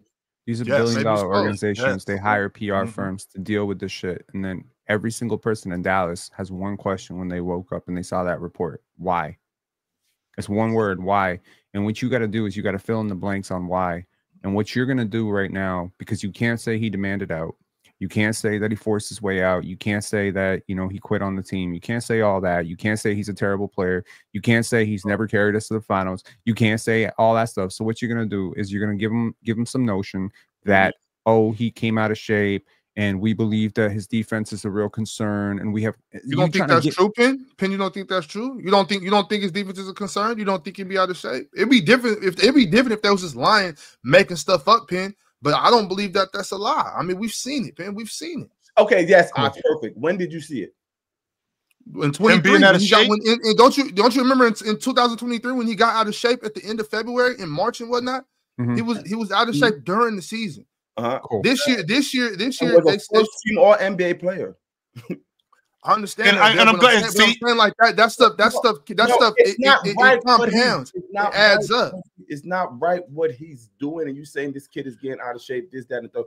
So 23, he was 23 years old. Yes, he was. One thing you have to understand, Luka is still young. This is why I feel the Lakers won this trade with a home run. Dale, he's not going to stay young, though. That's the problem. And this reoccurring thing that you have an issue with. He's an elite player. That's what he's not. And nobody's arguing that Luka is an elite player. Nobody's arguing that. None of us are arguing that. And there's nobody in Dallas that can help Luka. You don't trade Luka. You get somebody in Dallas that he respect enough to get next to Luka. Yo, what are you doing? Yo, this. You do not trade. I don't give a damn what you do. Who would they get though? But to be fair, Luka did have his trainers like in Dallas, and Dallas fired a player. This is why Lakers won, because he's getting next. Hold down. One more time, Mars. Luka did have his people with him in Dallas, like his trainers and stuff, and Dallas got rid of him. Like Dallas been actively getting rid of all the people Luka likes. He even made a point of it. Like every teammate he liked, they got rid of him. Like the guys at the end of the bench, Boban, JJ Barea, all of them, like he wanted them back and they end up bringing in Campazzo. Like he's made a point of they keep getting rid of the people he wanted, whether that's teammates, whether that's vets, whether that's coaching staff. Yeah, but Mars, what the hell that got to do with him staying in shape? I got rid of JJ Barea so you get out of shape.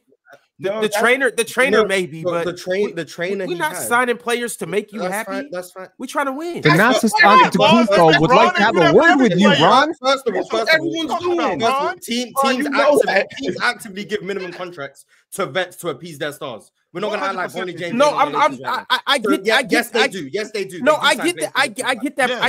I get that point. But that's just some prima donna bullshit. If we're supposed to, hey, if you expect me, all I said was that Luka had his trainers and Dallas got rid of him. I never said I said Luka has been upset about that. I never said that Luka decided to gain weight. As he should be, Mars. Don't come off of that, Mars. As he should be. All I said is what happened. Right, I never said Luka. Why are you taking it as a personal attack? I'm not attacking you. No, it is prima donna bullshit. It is. No, it's not, Ron. It is. It is absolutely normal. Are you? Luka's not happy that Dallas fired the people he likes. That means he's a prima donna. Yes. A player not being happy about everything is a prima donna. Yes. Ron, teams play ball. Play ball. Okay, so Ron, he was playing. So Ron, he 100% was playing ball. Let's start there. Number two, Ron, are you gonna sit there and tell me that teams do not appease? I'm not saying they don't do it. I'm not saying they don't do it. I'm not saying they don't do it, chill. I'm saying if they don't sign the person that you want them to sign because they believe that another move should be made to upgrade the roster, then deal with it. You trying to win a championship, right? He did deal with it. He got them to the finals. He's been dealing with it. Okay, I'm not. How is he a prima donna? Oh, he wasn't happy. No, yes. Yes, go play ball. No, so here's what I'm saying. Here's what I'm saying. You came back and complained about it, which means you were probably complaining about it during the time. Now I understand certain things can make you mad. Okay, cool. But at the same time, get in shape. Have a better attitude. Play better defense. These are things that were complained about with Luka. They had concerns about his attitude in the locker room, and we see on the court complaining. Don't forget how he stops every play to complain to the ref. I'm saying certain things like that. So wait. Not him being upset that he didn't get the people he wanted. No, it just starts snowing crazy. It's not just one thing that makes you a prima donna. It's not just that. Luka has prima donna tendencies through and through. So what I'm trying to say is, if they didn't sign Campazzo and JJ Barea was there, would Luka not be complaining to the refs? It's just certain things. I'm saying Luka's a prima donna all around, but those specific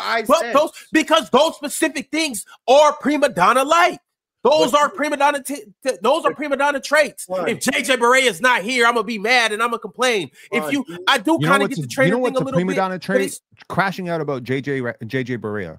Right I'm not crashing out about JJ Barea. I'm crashing out about Luka Doncic crying because JJ Barea is not there. Doesn't get this on. I mean, LeBron. We had LeBron. We had LeBron bringing Kyle Korver. Has been getting rid of the people he likes. Okay, a player not being happy about something does not make them a prima donna. If you want to say Luka complaining to the refs, prima donna tendencies, cool. I said that.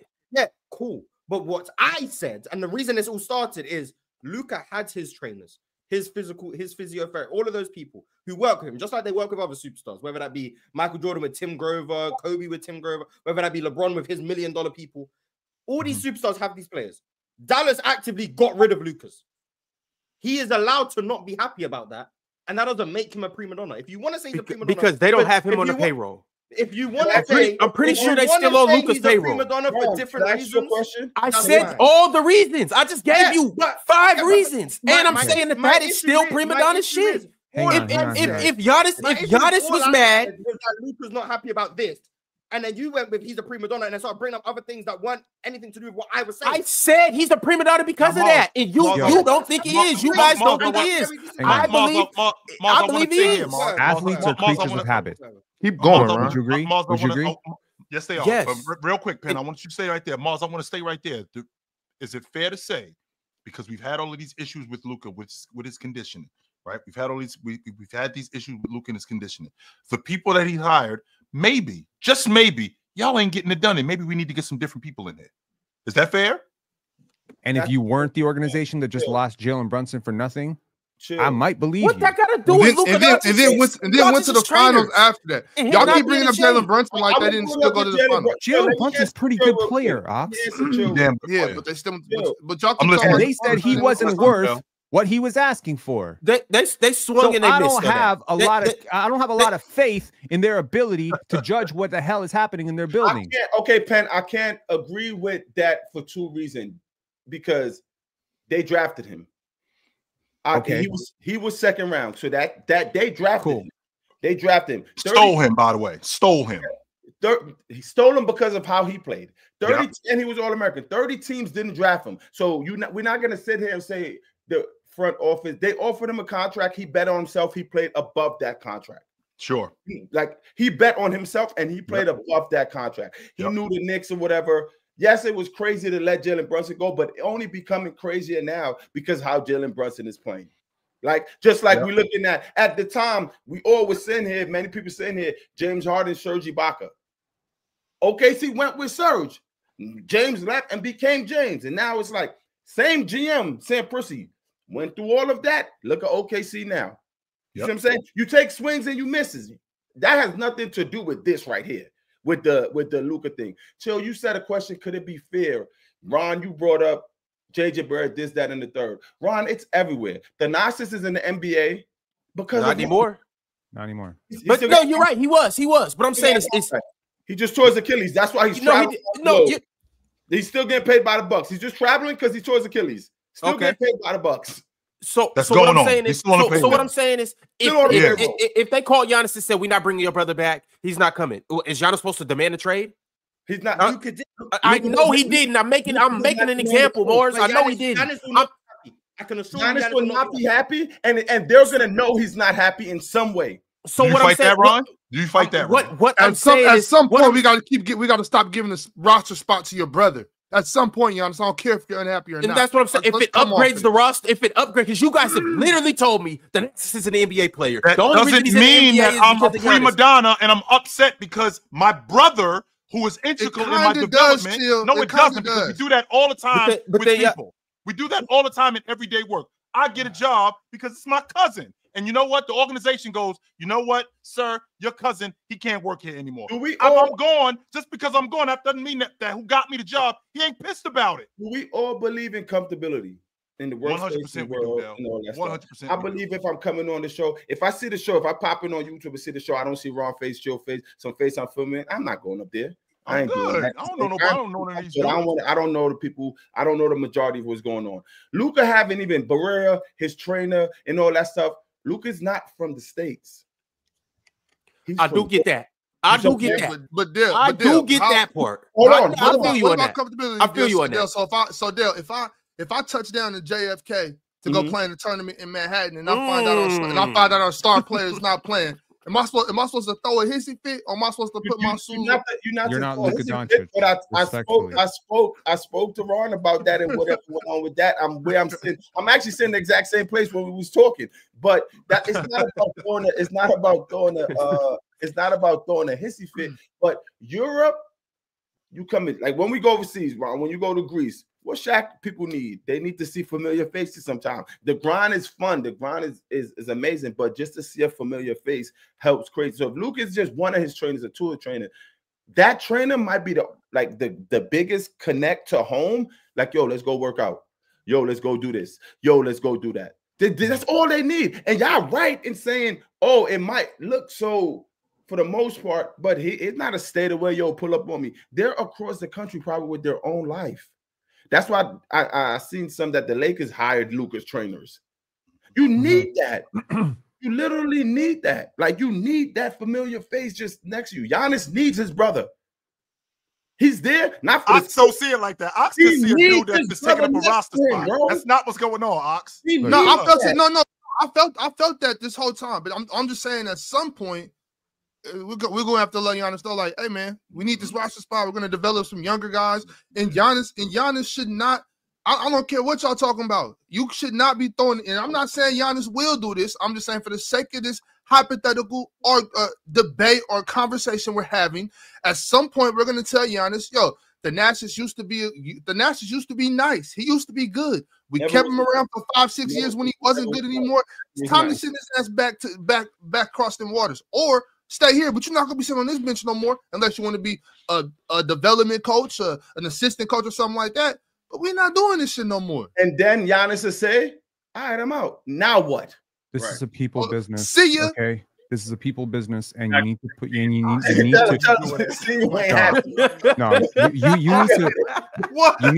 need to respect the process of putting an athlete in a position where they're comfortable. Now, when we're talking about a Luka Doncic, we were talking about a player who was 23 when some of these issues started. 23. Imagine where you were at 23, where I was at 23. I certainly was not capable of handling 1/5 of what Luka.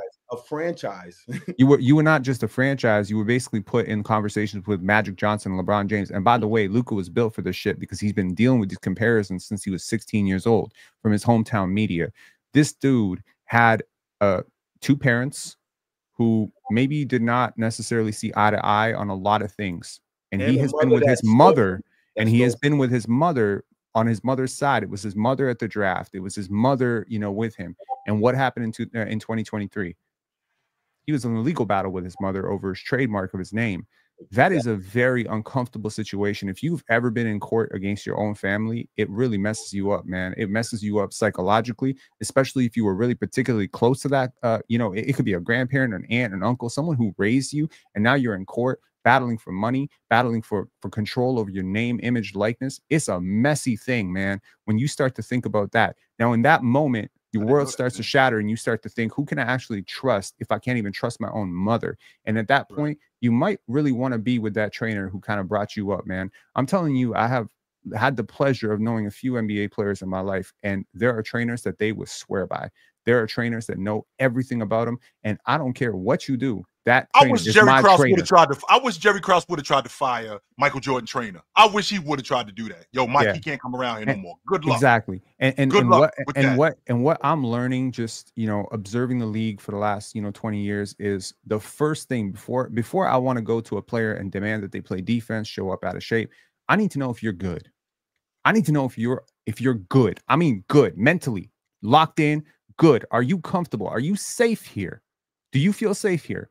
I watched a Vince Carter, and this reminds me a lot of the Vince Carter saga, except it's so different because Luka is such a different level of talent. Yep. But I watched Vince Carter just erode here. Okay, I watched him being cagey with the media. I listened to reports about he doesn't want to dunk anymore. He's soft. I watched, what did they do to Vince Carter here in Toronto under that shitty ownership that they had back then? They took his mother's parking spot.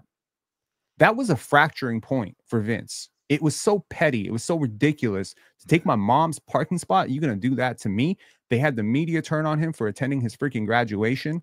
And suddenly you saw Vince sort of evaporating. And there was a lot of people here who were questioning Vince's love for the game. Is he going to be, he's soft. He doesn't play through injuries. He doesn't love the game. He doesn't really care about basketball. And they even leaked a rumor that he was leaking plays to the other team.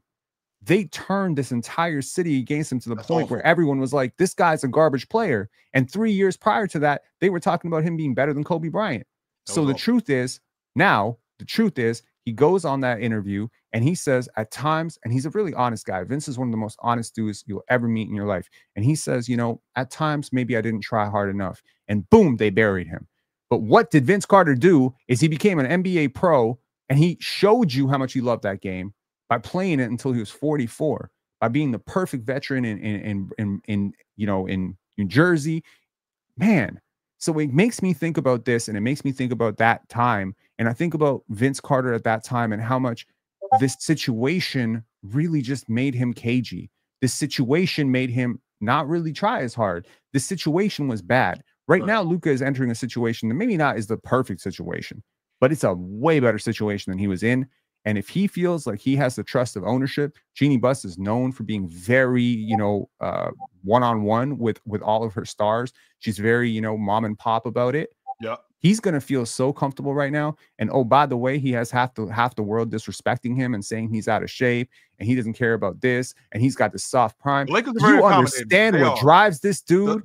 He is one of the most competitive people in the league. Mm-hmm. This is one of those guys, he has like Mamba mentality. We talk Mamba mentality, Kobe Mamba. This is one player that exemplifies Mamba mentality in the league better than anyone.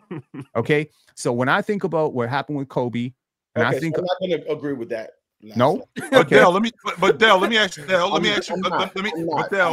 I'm not either. But Dell, let me ask you this. So with the Lakers being as accommodating as they are, right? With the Lakers being as accommodating as they are, did the Dallas Mavericks look at Luka and go, we're not winning it with him?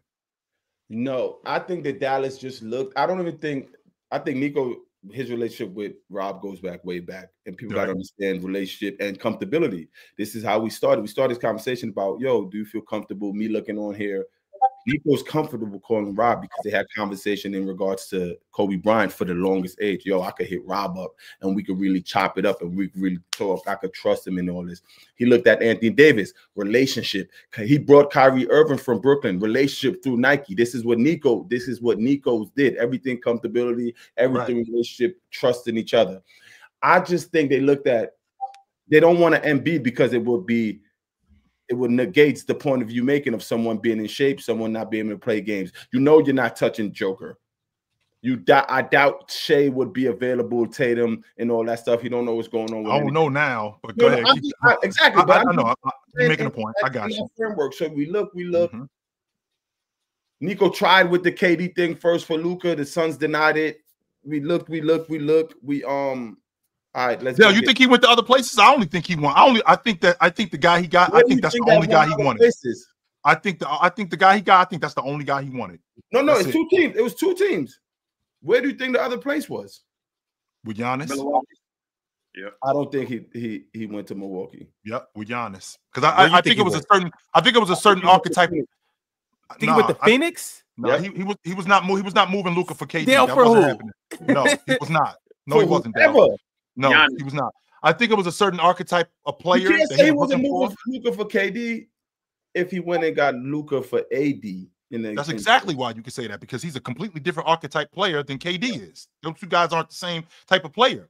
That's why he called up Milwaukee, because AD and Giannis are similar. If he knew he was going to the Suns, it wasn't never going to just be Kevin Durant alone and like a Max Christie. They don't have anybody on that roster like AD. Nobody. Nobody. And the only reason Milwaukee says no is because Dame's on the roster. If Dame wasn't on the roster, hell yeah, they doing that.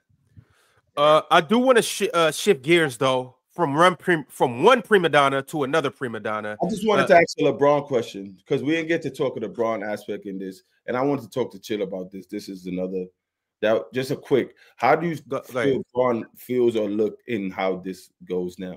Chill. I think he feels good. I'm ecstatic for LeBron James right now. I think he feels great about this. I said this to the fellas. I'm ecstatic. I said this to the fellas earlier today. It's like that older dude that, you know, he started messing around with a younger chick, and you see his energy level change.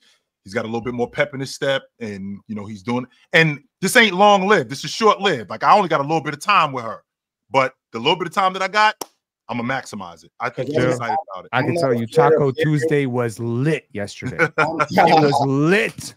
I'm not a fan of people saying this can't work. I don't get that, because I don't think this doesn't work with a prime LeBron James. I think Luka has the perfect LeBron James for this to work with. The perfect LeBron James. Facts. In mind, body, and that's just gonna show him some things. I really feel they're like a piece away, a couple of pieces away this year to sneaky be okay in the West. I'm a real fan of this, just because I know how Luka's going to show up now, hearing all the noise. I know Braun rejuvenated. He's going to have those conversations.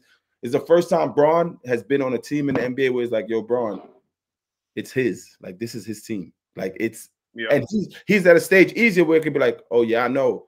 And now I and by the way, Dale, to your point, I think he's comfortable giving the ball. Accepting that. Exactly. Yeah, I think he's good with that. Him? Yeah, there's certain people who are made for certain markets. Luka's made for Los Angeles, man. He's made for that market. Like he everything about him is LA. You know, it's funny. You see Shaq doing stuff in Orlando, and you see him going to LA, and you're like, yeah, this is that. This dude there, this works. He has the personality for it. He has that sort of gravitas for it. You know what I mean? Luka has the gravitas. Like he's not coming from Dallas as a good player. He's coming from Dallas as an elite player. He's got the cachet too. So exactly. So there's certain people who kind of crumble with the Lakers, right? There's certain people who kind of crumble. We say this with the big market pressure. The lights are a little bit brighter in New York and LA. To be real, the lights are when you walk into Boston, you see all those championship banners. That's either intimidating. It's either intimidating or you're like, I can't wait to hang my own. And there's just different types of people in this world, right? I feel like Luka in that situation, I think he's seeing himself like, I'm about to hang a bunch of banners for the Lakers. I feel like you really like. I'm just saying this like, I'm not an NBA player. I've never even remotely been on that level in any capacity, any job in my life. I've never been in that level, but I can imagine there are moments where you just feel like a surge of creativity, imagination. Your mind starts to dance again, and you're like, damn, this is possible. And also neurologically, or is it from a neuroscience perspective, breaking habits starts with breaking chains. So you got to break chains of habits. So if Luka had a spot that he would like to drink in Dallas, don't have that spot anymore. Changes. Now it also, you are like, what if it's his house? It's not. Which, by the way, Ron, he did just buy a $15 million house. You are also like, I feel like one of the most underrated parts of this, and I hope people don't talk about it too much because it does kind of, harp on that, like, Bron big brother type of stuff. But LeBron is a great example for Luka. He already respects. I agree with that. So he said, this is my idol. Well, imagine you got on the job training with your idol about how to take care of your body. And now maybe, when Michael Finley grabs the beer from his hand, you're like, okay, cool. But with Bron, I don't even think you would have that beer in your hands because you would know what kind of commitment. And you know what I mean? Like for Bron, like he's 40 and he takes care of his body better than me. And he's out, he's out sprinting me in these drills. I got to pick it up. Now, Ron, just so you know, Ron, it's something to be said about Laker allure. It's something to be said about Celtic allure, about, playing for organizations like this. I remember when Lenny Bias was coming out of college and he was talking about, every time I turn around, Red Auerbach is at my games. He's coming to see me. They got Bird. What the hell are you coming to see me for? I don't get it. I'm not going to play there. But then he goes up there and he sees the city and he sees what's going on in Boston and he sees the banners and he realizes that everything that I want to do, this is where I got to do it at. This is where it's going. It ain't going to mean the same if I'm in Cleveland. It ain't going to mean the same if I'm anywhere else. This is where I got to do it. So there's something to be said about playing in a specific organization. Fair. That's a fair point, Ben. That is. All right, y'all. We're going to go ahead and transition. If you were in here, we got about 2,600 people in here. It's like 300 people on Twitter. So salute to everybody that's on Twitter, but make sure you guys come over to YouTube and like the video. Make sure you subscribe and make sure you become a member. We are going to talk about a trade that's already happened, and then we're going to talk about some potential trades as well. But since Dale is up here, Dale, I have to ask you about your man KD to start with. There are rumors about him going back to the Golden State Warriors. There are rumors that the Mavericks and the Rockets are interested in him. And there are also rumors that Jimmy Butler may just be coming to Phoenix and they'll do their thing there. I got to ask you, what is the best scenario for KD? Mars, I could be interested in a Ferrari. That don't mean I can afford it. What the hell? Nah, but at least you got interest. It's funny. It's funny. All of them is funny. I think if Jimmy Butler goes there, I don't think KD's there to play with Jimmy Butler because Bradley Beal is not waiving his no trade clause. And people got to understand right now, Bradley Beal is the GM of the Phoenix Suns. They could say everything could pop off anywhere. Like, hey. You think he the one holding up this trade, Dell? Well, it would have been done over a week ago. It's his no trade clause. You know what I'm saying? It's his no. If my family, I want to be here. Y'all can do whatever. Y'all don't want to pay me. He's not in the legacy talk or whatever. Y'all have to pay me. Y'all have to uphold to what I signed to. Yeah. What you know what I'm saying? Y'all can't make my life a little hell.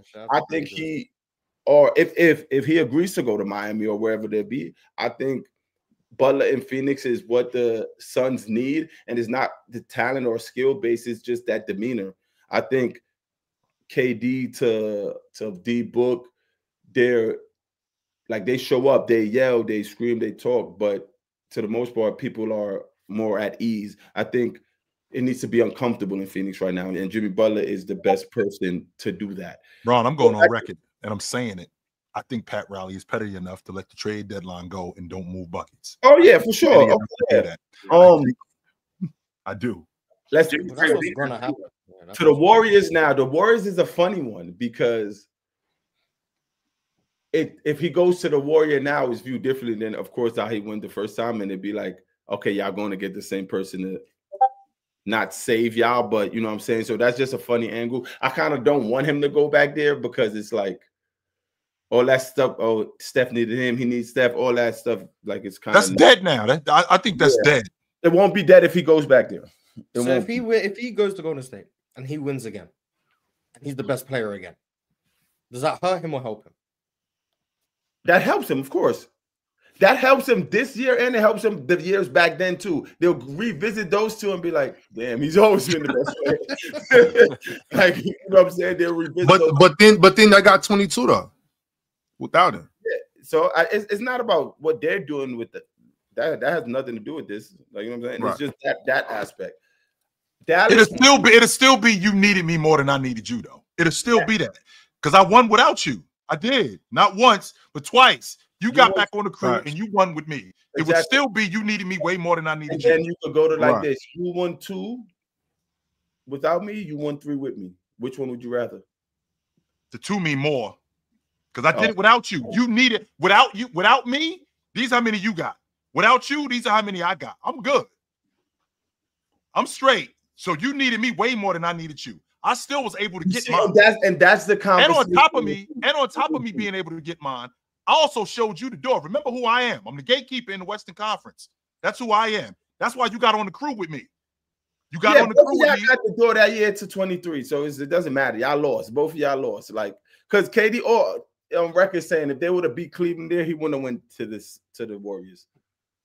He's on record saying that. If they would have won, he wouldn't have went to the Warriors. And now to the question, Dallas would be insane. Crazy.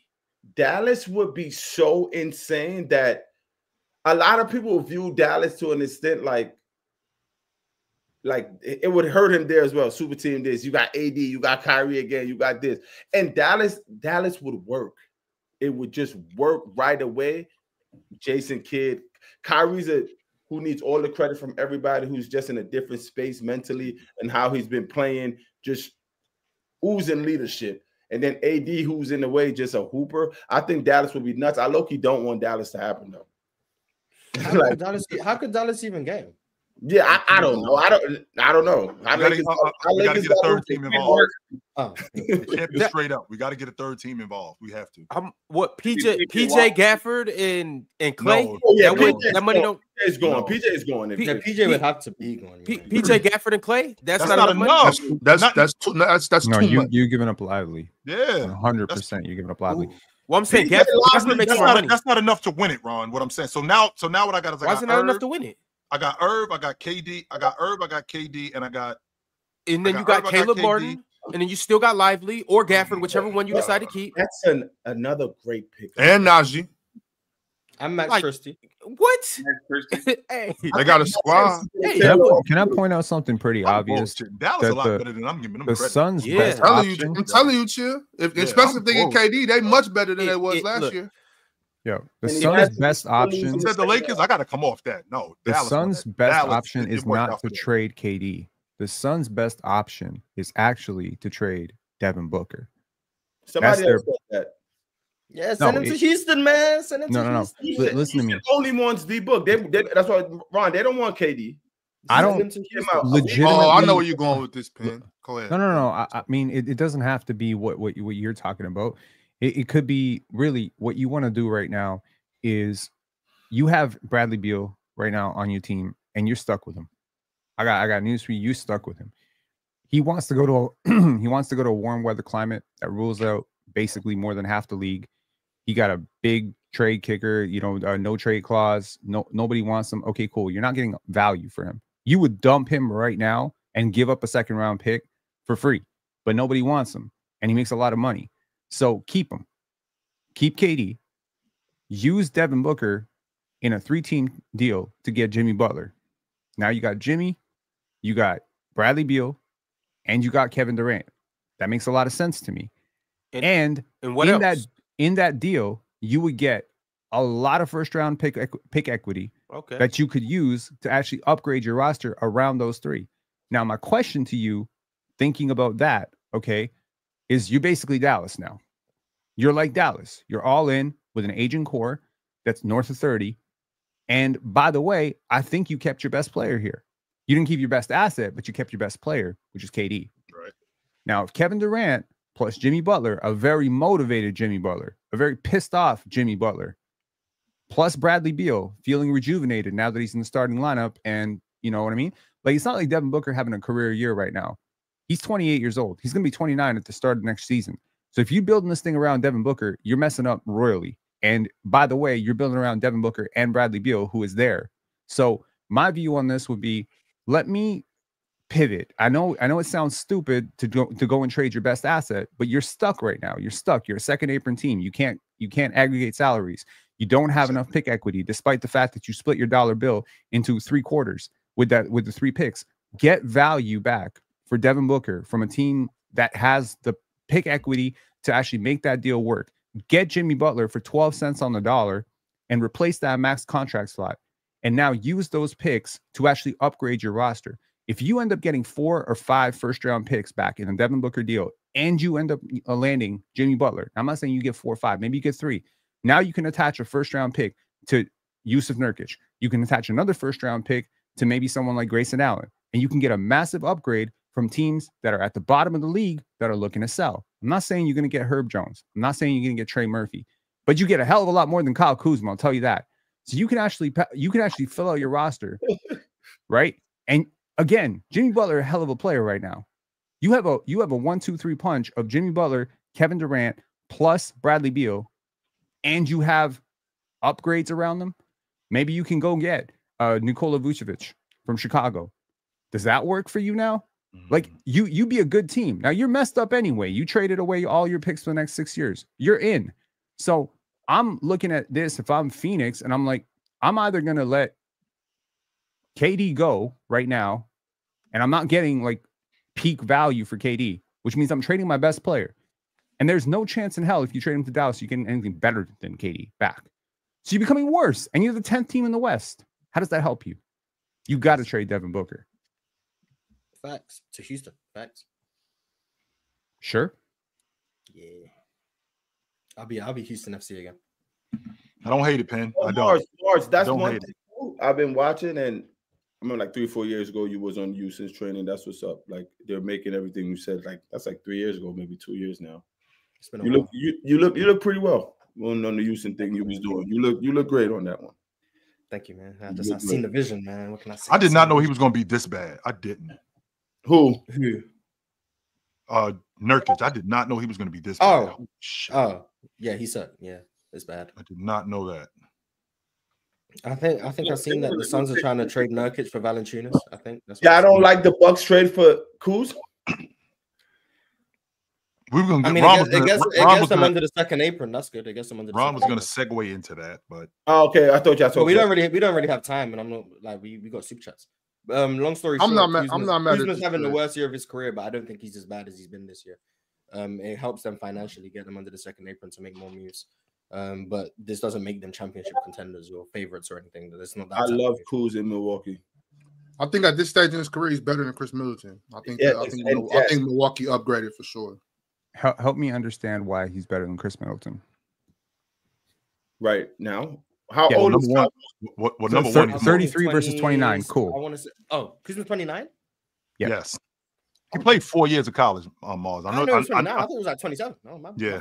He been in the league since 17. I think we're in year 7 or 8 now. Yeah, he's been in the league since 17. He played 4 years at the University of Utah. So he wasn't like 19 like a lot of these guys, 20 years old like a lot of these guys are showing up today.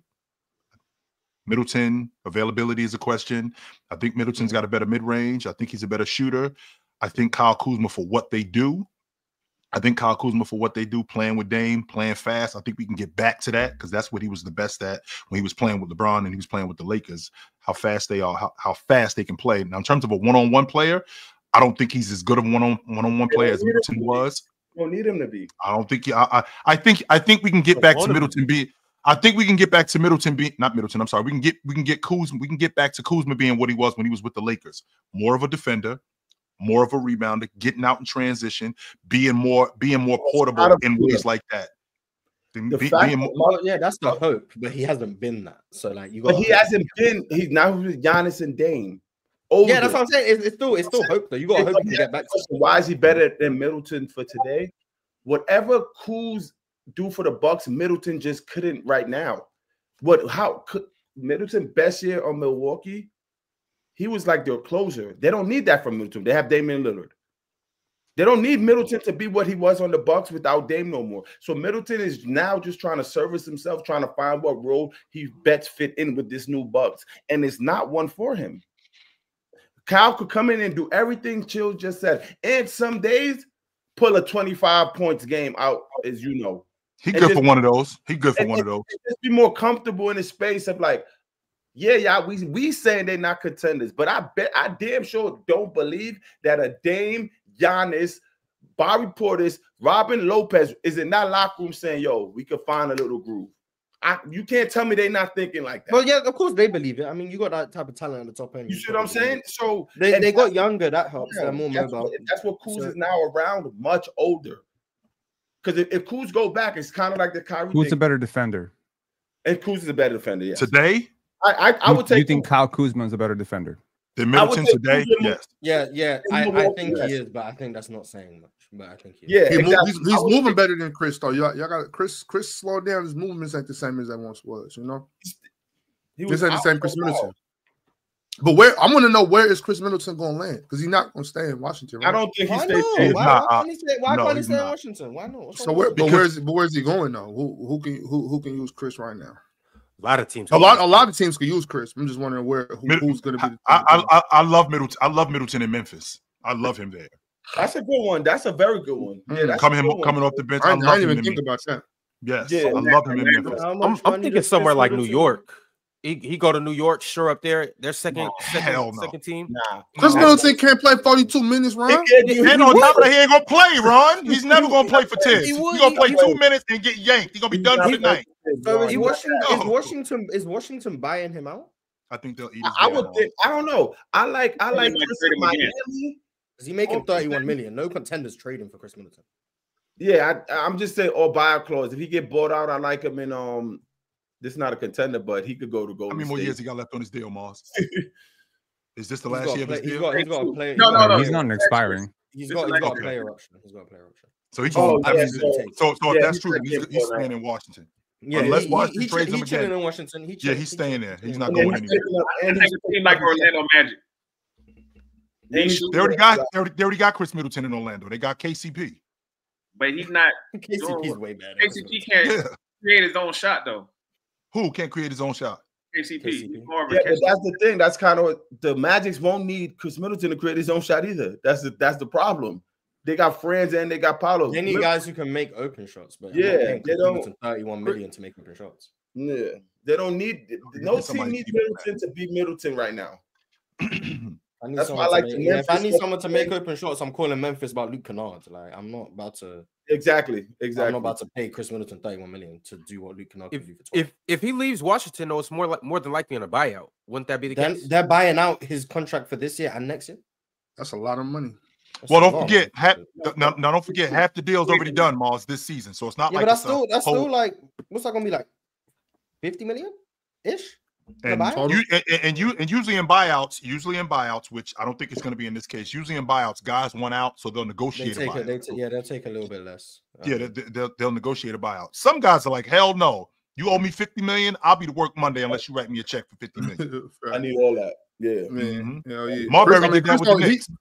Chris already got a ring, so he might not really be tripping. He's not in legacy talks anyway. That's what I'm saying.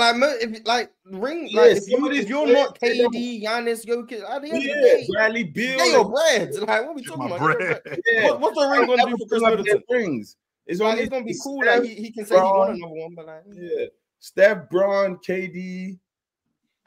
Who else in there? Jokic. I'm not. That's why KCP went to Orlando. He went to Orlando for the bread. Like I already won. Just like the other dude. What's his name? The one that went to the Pacers and then they got him out of there quick. Oh, Bruce Brown. Yeah, I'm not in that talk. Give me that money. That's what I need. Get my bread. Yeah. I think the Bucks still might have another move up their sleeve. They still got Pat Connaughton and Bobby Portis. I could see them coming off of. I don't think they should kill Bobby Portis though. You don't think so? Not with picking up Kuzma. Valuable piece on any contender. Do not get off. Like Bobby Portis is good, man. Thank you. He's really good, bro. I agree too. I think it's a little. Talk to Mars because Mars think he garbage. Just gonna agree to disagree. Bobby Portis would help your Rockets. Bobby Portis helps most teams. We're not a contender, but second of all, we're just gonna agree to disagree, man. I ain't having a Bobby Portis on this man. Any team winning the championship this year, they all would take Bobby Portis.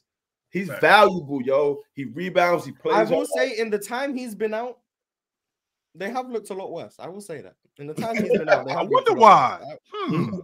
But I think that says more about the fact that their front court depth is so bad that Bobby Portis is actually valuable. Not that Bobby. No, he's good, man. He's good. He's good. Bobby Portis is good. I have never heard no one say like a bad word other than Nikola Mirotic. Yeah, I was gonna say Mirotic probably has some bad words. Yeah, other than Nikola. That's why he got punched in his jaw. Other than him, but he is the one who started it though, Ox. If we being honest, should have watched his mouth. He is the one who started the shit. So I mean, let's be honest. I wouldn't there. Bobby's innocent as far as I'm concerned. Yeah, let's not make it sound like Bobby just out here, he just thugging. Nah, I mean, I do work here. All right, y'all. Well, on behalf of being an L host, I would like to apologize to everybody out there. And I hope you guys can find it in the bottom of your heart to forgive me, because 2 days have went by and I didn't ask Chill to do a drum roll. Yeah, he did. And I didn't acknowledge everybody for the top 5 comments of the week. So better late than never. We're going to get into it right now. So let's go ahead and make it happen. The first comment of the week is courtesy of, it's a long one, y'all. Damn. The official once. The official once said, this is going to be long, so there's no shot I get comment of the week. But let's do it anyway. The official once said the issue with Chill's logic is he tells us that you could be a better player, but if someone else is ultimately doing more for their team than you are, and their team is winning, then they are more valuable than you. But Chill also understands the idea of having a better roster built around you, or even having another great player next to you that will contribute heavily to those wins as well, which is the same reason why he used Dame against Giannis's MVP case. If that is how Chill views it, then why does he argue against Russ getting MVP in 17? By his own logic, he cannot tell us KD deserved the MVP over Russ. And the reason he cannot tell us that is because he is the same person that thinks AI deserved the MVP over Shaq. Chill, out of his own mouth, said that when Shaq and him argued over it, he told him word for word, if we take you off the Lakers, they still have Kobe, but take AI off Philly, they are at the bottom of the league. That same argument can be made for Russ. Take KD off of Golden State, they still have Steph. Take Russ off OKC, they are the worst team in the league. But he refuses to agree with or even acknowledge Russ's MVP case, and has said multiple times that he doesn't think Russ deserved it. That doesn't make sense, Chill. I thought that James deserved the league MVP that year. Yeah, I've never heard you say KD deserved it. I don't know. I never. Well, first of all, KD wasn't on the roster that year in 17. He was already gone. That's number one. Number two, I thought James deserved it that year. So LeBron James or James Harden? James Harden. Oh, okay. Harden, I meant to say. Not LeBron James. James Harden. Shout out to James Harden. 17 is what? Is that Steph first one? No, Steph's first one was 15. 17 is Russ triple W. Yep. Oh, James needed Steph first one. That was his MVP.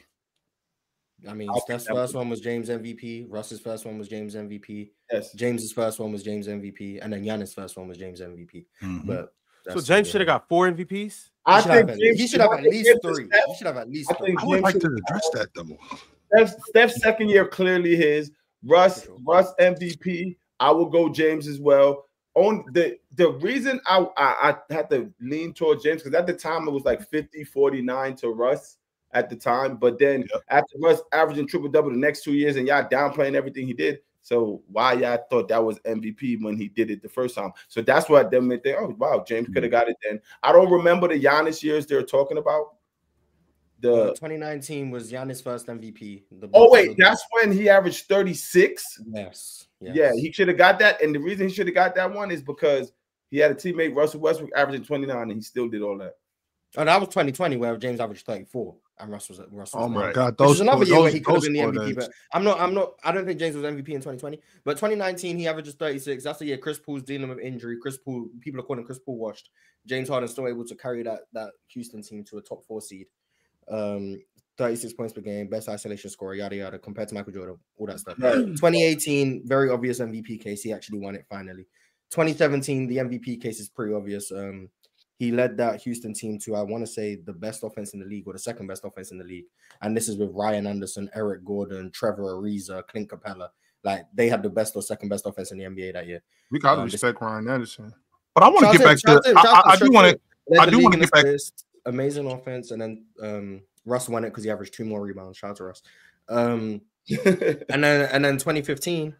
I'm fine. I understand the Steph case, but James Harden, number 2 seed in the West. Houston team was amazing. Dwight Howard misses half the season. They win 56 games. James Harden, I want to say, averaged like 29 a game, something like that. Was absolutely amazing. One of the best offensive players in the league. a Houston team that no one really expected to be as good as they were, especially when Dwight missed all that time. Yeah, I think he should have at least 3, arguably 4 MVPs. That's how I view James Harden. I just find it easy that my haters writing emojis and your haters write novels. Even the hater you had, even the hater, even the hater that you had on Playback was writing us novel after novel after novel about your life. I just want to get back to. Is it because you attract like an older audience? I don't know. Is it what possible? It is, maybe it has a lot. 60-year-old grandmother out there, like maybe they're just really passionate about their chill hate. They just have so much to write. I was about to say, and then I got to start thinking about, like, you know, what does that say about me? Because I go back to the chick analogy. Because when you attracting these type of dudes, what does that say about you? Like, what type of dude are you? So if I'm attracting this kind of energy, well, what does that say about me? Like, what's going on with me? Like, that's dude said, I don't see how you can say that Russ wasn't the league MVP when you say that Allen Iverson did what he did, and you told your cousin straight up that if you took him off the crew. Well, number one, if you took him off the crew, the Philadelphia 76ers was at the top of the Eastern Conference that year that they won the league, the year he won the league MVP. They weren't an okay team. They were at the top of the league, dude. Oklahoma City Thunder were 6th in the Western Conference. I've always equated winning to league MVPs. I 100% believe that the best player doesn't always win league MVP. How do I know that? Because Joker won it last year. The year before Joker, I don't think Joel Embiid was the best player in the league. I do not think Joel Embiid was the best player in the league. I don't think Joker was the best player in the league in 22. The point that I'm making is just because you win the league MVP does not mean that it goes to the best player. So if I have Giannis on the crew with Dame, could it affect him winning the league MVP? Yes, it could, off the strength of what SGA is doing, with less talent, and the fact that Giannis won it in the past without having Dame on his crew. That's how voters, that's the kind of logic that they have. Not just because he's got Dame or because he's got a better player, off the strength of what he has done in the past. That's how league MVPs are measured. That's why that's why Joker this season, that's why SGA is at the top of the leaderboard. If this was Joker's first time doing this, Joker would probably be the league MVP. But now there's a standard with Joker off the strength of what he has done in the past, and there's a bar with him. So, I don't get it. I don't know. Denver's catching up. They're about to be the 3 seed in about a week. I think they're ain't their game or something I think they're a game behind us. Hey, chill. They about to be the 3 seed. Chill. You know how Luka was drinking that beer in the locker room. Houston FC.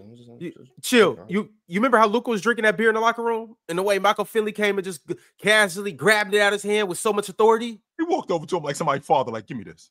That's how Jokic is about to grab that MVP trophy from SGA's hands if they keep winning. Mm-hmm. Let the boys get that. He averaging a 30-point triple-double shooting. Yeah, let them problem that top 3 seed. Mars, and you and me already had this conversation. The triple-double logic, it doesn't work. Now, the fact that he's on Russ triple-doubles is very different. But here's the thing. That's the problem. The fact that it's a triple-double. Even if Russ wasn't nearly as efficient as Joker is, which he wasn't. Let's be clear about that. The fact that it's a triple-double, that's what it was predicated on. That's why Russ won it. Yeah, but that's not what you know what's really funny? Jokic's case is not predicated on the triple-double. Jokic's case is everything he's doing. He's doing it while averaging the triple-double. Shout out to him. That's the problem right there. If he averages 9.8 assists, it's the same thing. Like, it's not, his case isn't predicated on if he's averaging 10 assists or 9.9. Russ's entire case was predicated on him getting the triple-double average. Jokic's case doesn't change when Jokic has a 5-assist game. His case is he's the best player in the world. He's playing better than everyone. His team falls off a cliff without him. They play like one of the best teams in the league with him. They're now going to be a top 3 seed. And he's shooting 45% from 3. And he's having the most efficient season of his career, or the second most efficient season of his career. Having one of the most efficient 30-point per game scoring seasons of all time. Sure. That's his case. And then you just add it on. Oh, also he's averaging a triple-double. Like, that's what it is. Russ's case was he's averaging a triple-double carrying his team. Jokic's case is everything he's doing. Oh, by the way, he's doing it averaging a 30-point triple-double. That's the difference. Now, if that's the logic, if we take the triple-double and kind of dismiss it, like if it's there, but we kind of dismiss it, that logic I could get with. But if you bring that up, and that's right from the beginning, he's averaging a triple-double. Well, wait a minute. We can't go with that off the strength that we already seen that. Sure, the triple-double's the cherry on top. It's not the whipped cream. It's not even the sprinkles. It's just the cherry on top. The triple-double is a cherry on top. If he averages 9.9 assists, the case stays the exact same. Russell Westbrook, if he averaged 9.9, that's 10 assists to me. That 9.5. That well, he's already done it because he averaged 9.8 in 2023. I'm good. And he didn't win the MVP. Nah. Exactly. So if the round numbers make it look cool, but his case isn't based on the triple double. Russ's case was based on the triple double, which was an amazing feat, and I'm not taking anything away from it. Just saying the difference between the MVP cases. All right, y'all. Go ahead. Let's get back to the next comment that we got, and it is courtesy of Blackcellence. Blackcellence had this to say: Dub Nerd Sesh, no gimmicks, no capping, no yapping, no random hot take clip farming, just pure hoop talk. Shout out to Logan, the Bald Mamba, Caruso, and Carson, Rising Star Wallace. Love nerds.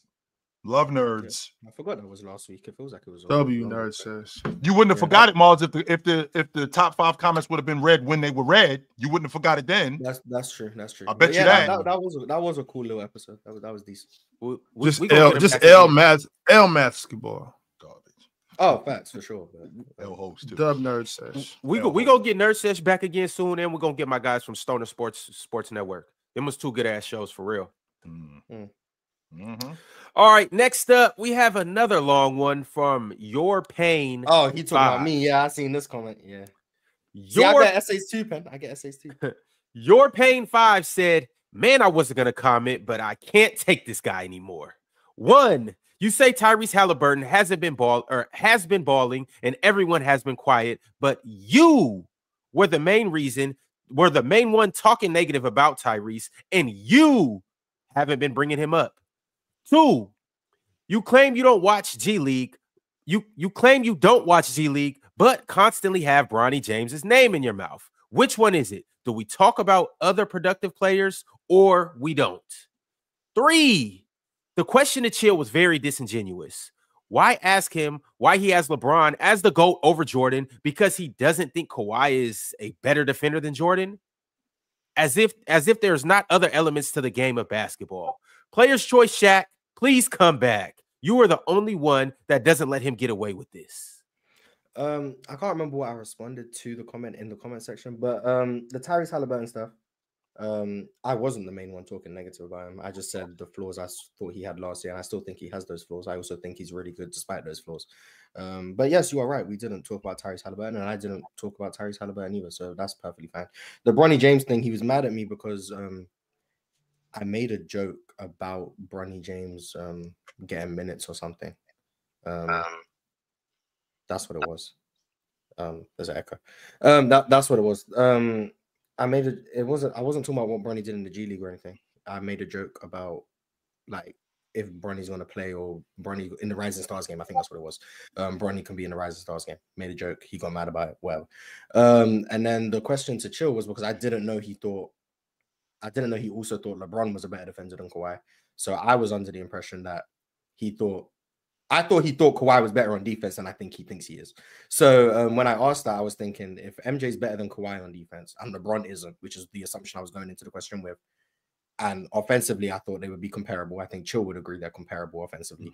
Why is Jordan not better than LeBron? That was the reason I asked that question. But then he since said he thinks LeBron is also a better defender than Kawhi. So that's what made my question irrelevant, which is perfectly fine. Not every question I ask is relevant to the topic. I just didn't know he thought LeBron was a better defender than Kawhi when I asked the question. So the step by step, that's why everything happened the way it did. But shout out to him though. Shout out to him. He's not my most dedicated hater. We all know who that is. But he's getting up there. He's getting up there for sure. Shout out all the haters in the chat. Shout out to y'all. Stay on y'all job and keep doing what you do. Y'all deserve a raise. Also, hey, Morris, when we were on Playback the other night with Gil, you made a Bronny James comment, and I can't remember what it is. He made a Bronny James comment in this show already. I make James comments all the time because they're funny as hell. I'm talking about that specific one with Gil. Bronny made a 3 though, by the way. He did. He smacked it. But in that specific stream with Gil, you said something, and Gil started laughing, and he was trying his best not to laugh. Do you remember what that comment was? I remember you said it, and me and Gil immediately blurted out laughing, and then I think Gil realized what he was laughing at, and then he had to pull it all together. Oh no, I'm just so naturally funny. I say so many funny things. I can't tell you what. No, you don't. Makes sense. Makes sense. Yeah, no, you don't. Humor just comes natural to me. No, it doesn't. I can relate. No, it doesn't. Yeah. Mars do seem like one of them funny on accident type of dudes. Just well, it's cool though. Everybody can't be funnier than Mace. That's the best kind of. That's the best kind of humor. I am. Matter of fact, somebody in the comments a little last week said, you know what, Ox is funnier than Mace. Tried to tell you. Hey, it starts with one person. Years ago. All right, the next comment that we have is from who we got. It's Zamzay. Y'all know this fella. It's Zamzay. Typically is always in the comments and had this to say. Austin was really up here talking ball. It's good to see. And he was engaged in every conversation, which isn't easy to do first time on the panel. PC making moves. It's great to see. All we need is top left to pop up, maybe in the playoffs. Playback too. Yeah, the Austin episode. We had some good guests last week. Austin was a good guest as well. That was really cool. And he was talking hoop for real. And he was like saying stuff that was like not stupid. So that was cool. I like to have Austin Day back on the show. That was nice. All right. We'll get Austin back up. We got some pretty good guests this week too. We got a pretty good guest today. The one who said the Mavs won the trade. Yeah, man. Yeah, he's not very high on my list of guests. Nah, what he said the Mavs won the trade because he got intel and he knows what's going on. But either way, he's still got 45 minutes to lock in. Maybe he can move up, but right now he's not very high on. Let me ask you a question. Why do you play the game? You play the game to win championships, right? Correct. I play the game to have fun, but everyone has different reasons. But the whole number one goal is to win championships. Last year, Dallas. The reason why Dallas lost in the championship, outside shooting, correct? That's a reason. And Luka's defense, correct? That's another reason. Right. So I think they improved this roster, dramatically improves that. But how did they get to the finals? With Luka and Kyrie. No, PJ. And PJ Washington. No, those question is those are the players. It's all fine saying they lost in the finals because of this flaw, that flaw. And then you address that flaw, which you could say arguably you did with AD and Max Christie, which is fine. And Caleb Martin now. But by addressing that flaw that lost you the final series, have you now added flaws to your roster that make it so you won't be able to get out of the Western Conference? It's like now you've lost maybe the best on-ball playmaker in the NBA, and you're asking Kyrie to shoulder that burden, or you're asking Spencer Dinwiddie to do it, or you're asking Anthony Davis to become a better playmaker. So like the idea that they destroyed the Timberwolves because they couldn't defend Luka and pick and roll. You now no longer have arguably the best pick and roll player in the NBA. So now are you a bad matchup for the Timberwolves?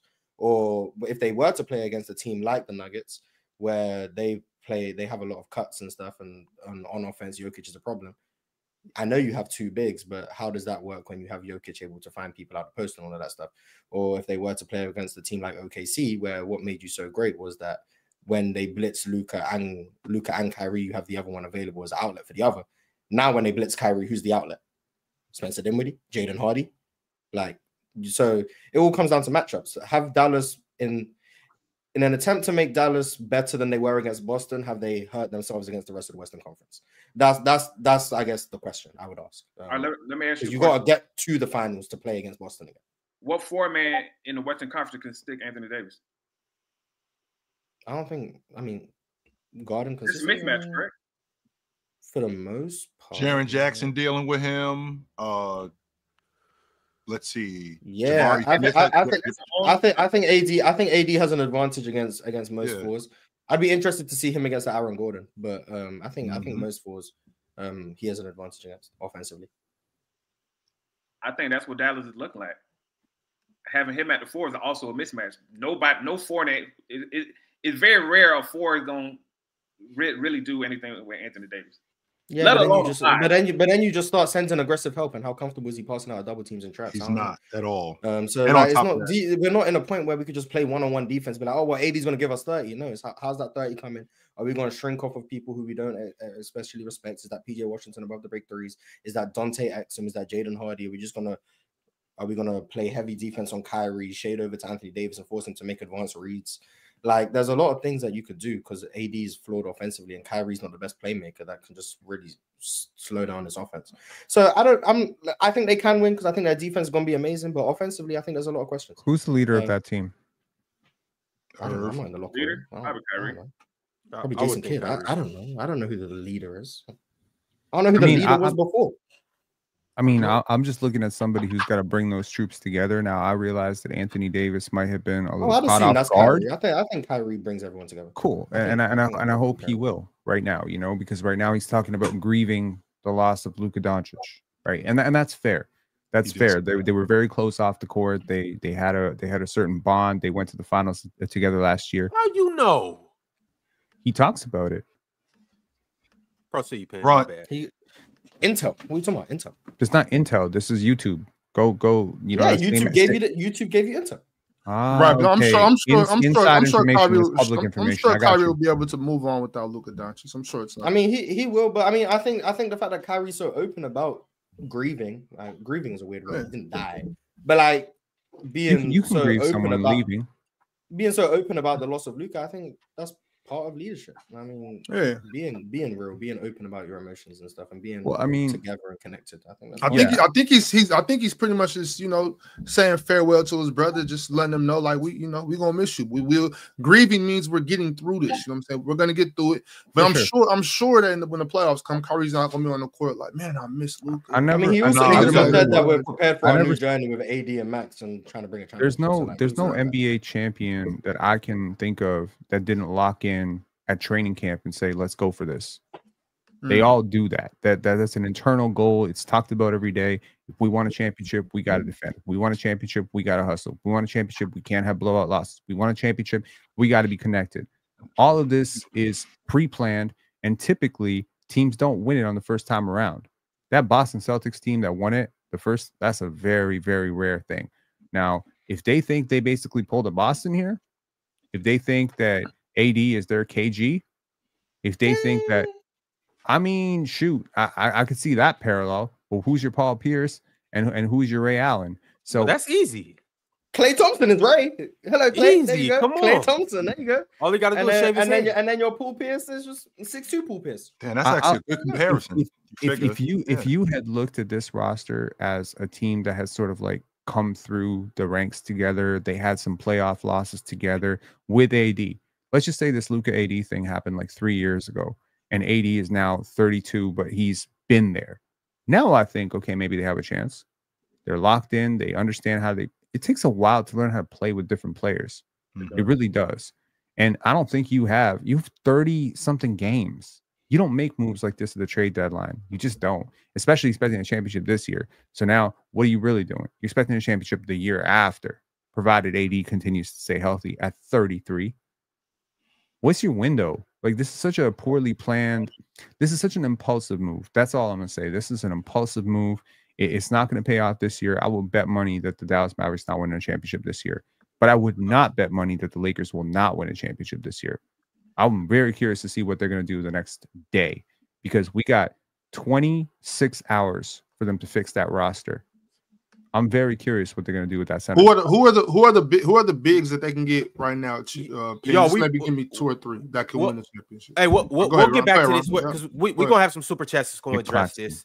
But we have one more comment of the week, and it is from Dolo Gaming 24. I guess you were right, Weezy. He said, I remember when the incentive to win was hating to lose. The good old days. What a time to be alive. The good old days.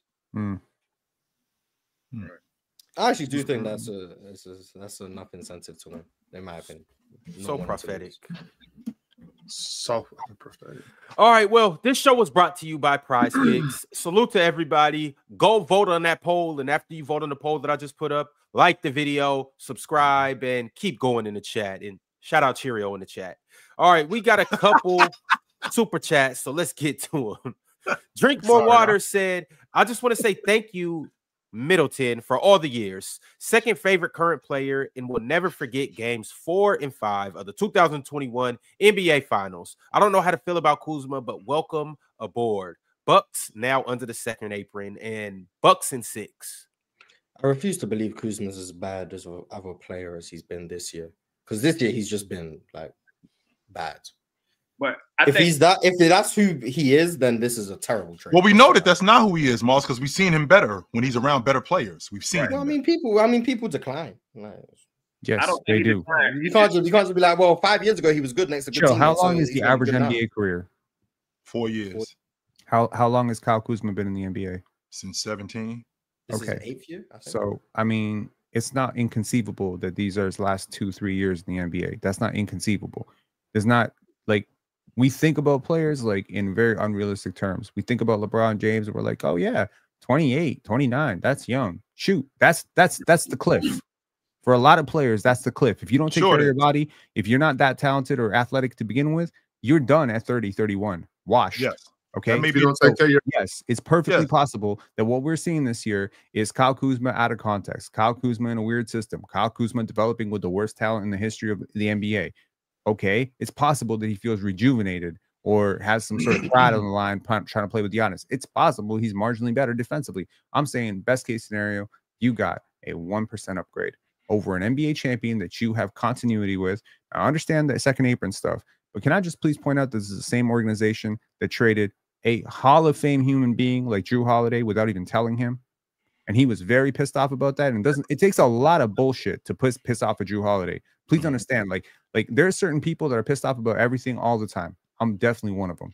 But Drew Holiday,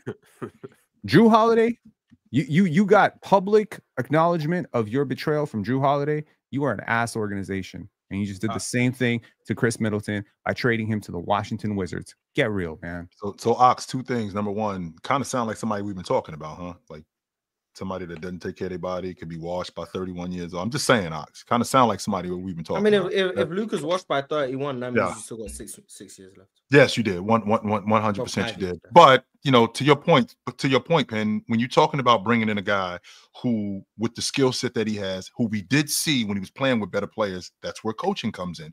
That we got to feature and we got to showcase the things that he's great at, as opposed to all his deficiencies, which is what was going on in Washington, because he's on a bad team, which means he's got to do more of the things that he's not good at, as opposed to him being now in Milwaukee, where he doesn't have to do nearly as many of those things, and he can do more of the things that he's good at, which can extend his career, as opposed to him playing for a bad team. A lot of these guys who you talk about, when you talk about being washed, a lot of these guys, one of the main reasons why they're out the league, because like you just said, they don't take care of their body. Number 2, they're on teams where the things that they're good at aren't showcased, and teams just basically fall out of love with them because they don't think that they can help them, because ultimately your skill set doesn't work with us. When in reality, my skill set does work with you. It's just that I wasn't showcased and I wasn't able to show that because I was on a bad team. Well, that's not the case. That's not why he was playing bad, Chill. The reason why he was bad the last year in Washington, but he was good the 2 previous years, it wasn't because he lost his trainer. It wasn't because of the 6th man or the 12th man. It was because he wasn't with DeLon Wright. You guys remember DeLon Wright got traded last year. And so ever since DeLon left, Kyle Kuzma ain't really been the same. Fun fact, in case y'all don't know, DeLon Wright was his point guard at Utah when they were in college. So just saying, comfortability, But you did bring that the up. cool thing about it is DeLon Wright plays for the Bucks. Yes. I got my man back. That's a good point. Yes, very good point. From someone who doesn't make a lot of good points. So that's good. I think Kuzma's gonna have a good year with the Bucks, because in Washington, I think they made him a focal point. So now defense is game plan for him as a number 1 option. Now he goes to Milwaukee. He's gonna be the number 3, maybe number 4 with Portis. Defense game planning for Kyle Kuzma.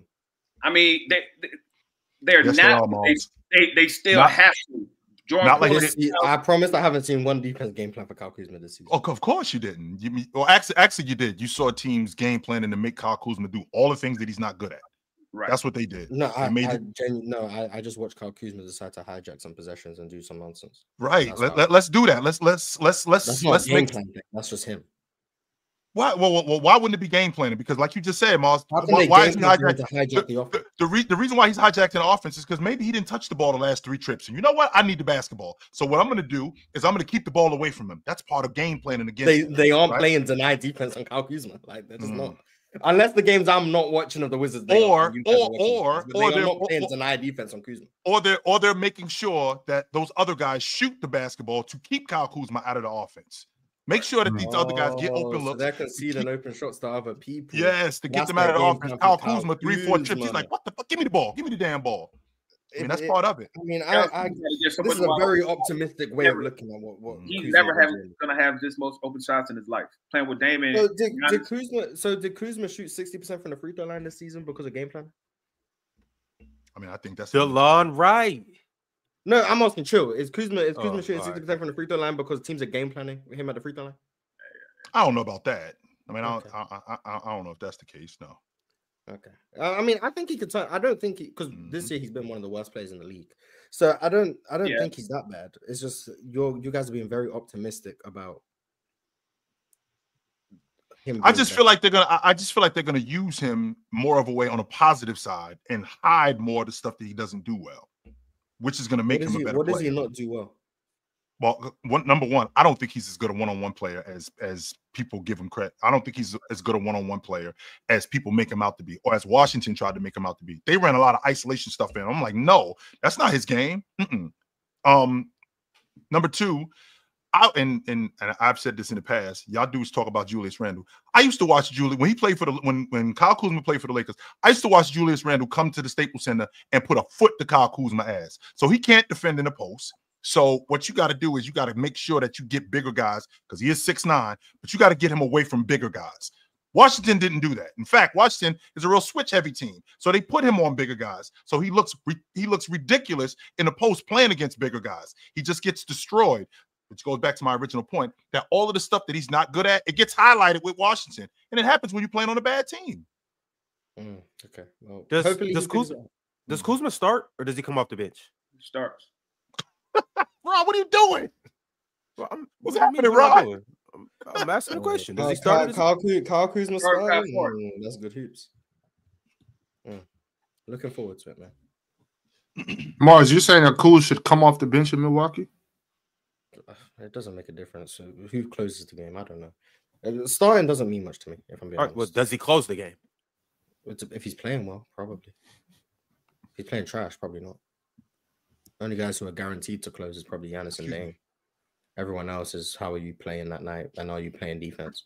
If AJ Green's making shots, he'll close. If he's not, they'll probably close with Andre Jackson. If Andre Jackson isn't doing anything on offense, then they'll probably close with Gary Trent or Taurean Prince. I don't know. It's flexible. Giannis and Dame the only ones whose spot is solidified in terms of closing lineups.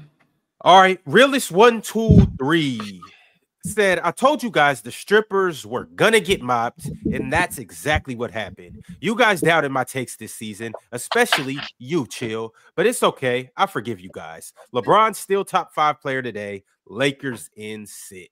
Nah, LeBron's still top 5. So the Lakers got 2 top 5 players? Damn. 2 of them, not 1. 2 of them. Jokic, Giannis, Shea, I think is in everyone's top 5 at this point. Yeah. So that means Luka and LeBron are the last 2 spots for him. Yep.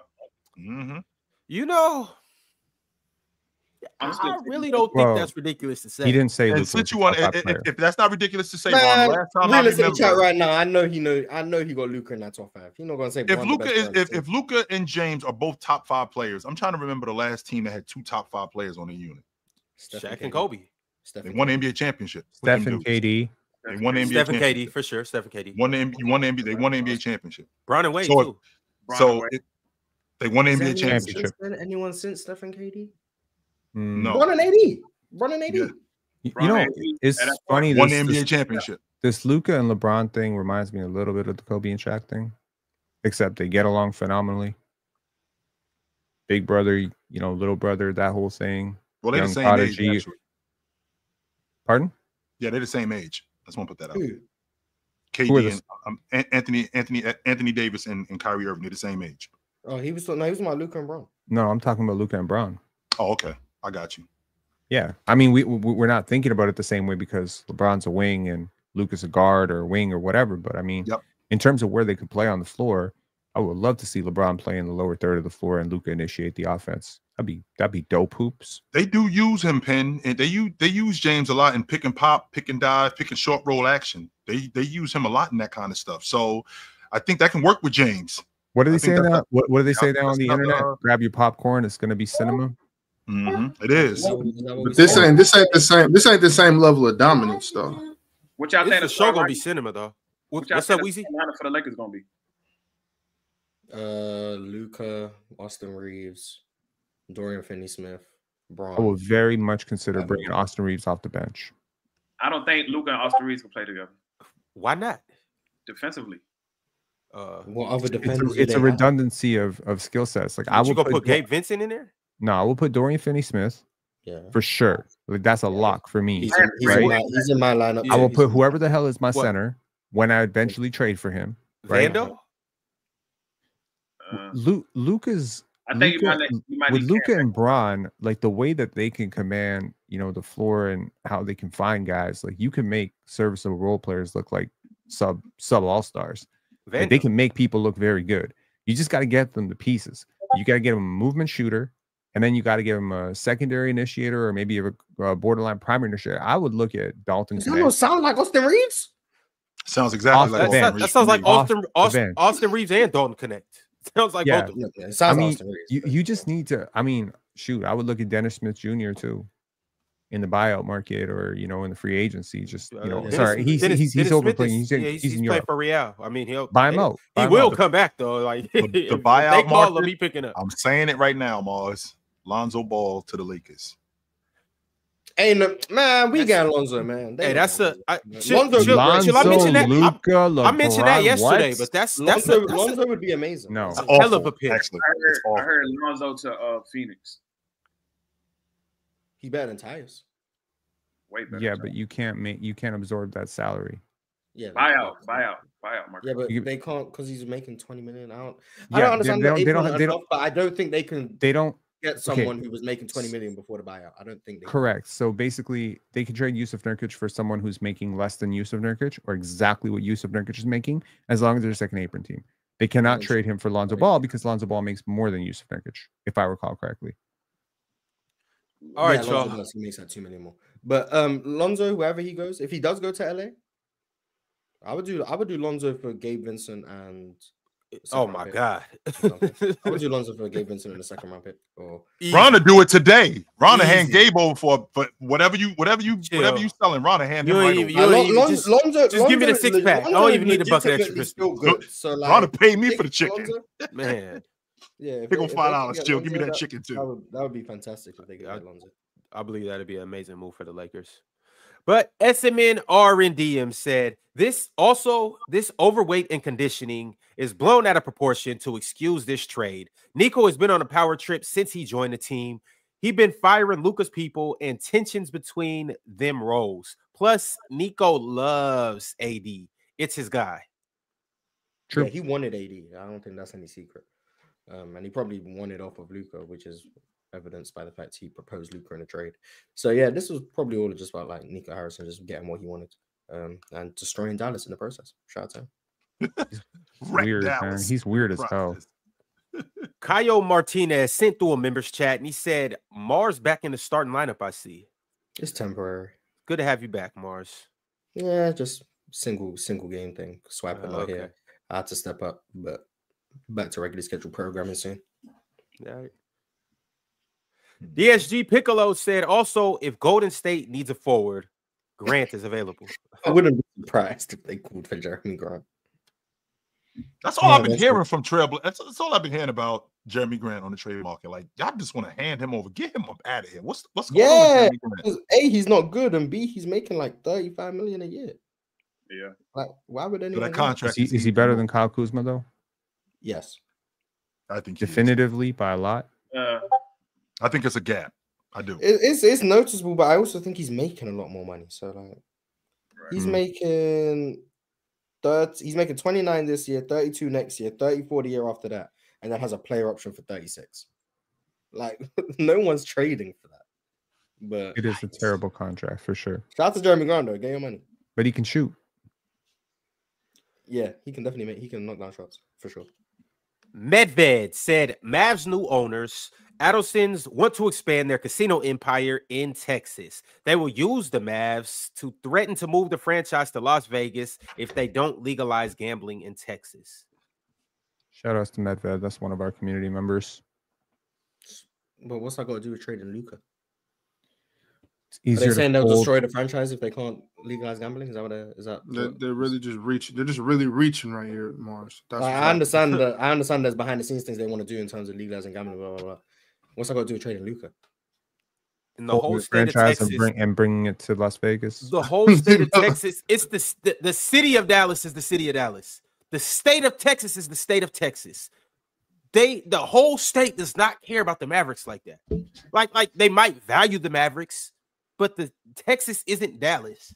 They still have Houston. They still have San Antonio. They still have all these colleges. They still have Austin. Everything else. Like they still got Austin. Austin, they have it's huge. I mean, we all know everybody up, but we all know how big Texas is. If they're gonna try to hold the government or whoever the government officials in charge of that hostage with the Mavericks, they're gonna be like, well, enjoy Las Vegas. Drink more water said, just to add more context, Kuzma reduced a portion of his trade bonus for Milwaukee to stay under the second apron. I expect more moves to be made surrounding Portis, Pat, and Marjan. 24.6 million combined. Yeah, I don't think the Bucks are done. The Bucks need to get younger and more athletic. That's the problem. That's the problem. They're too slow.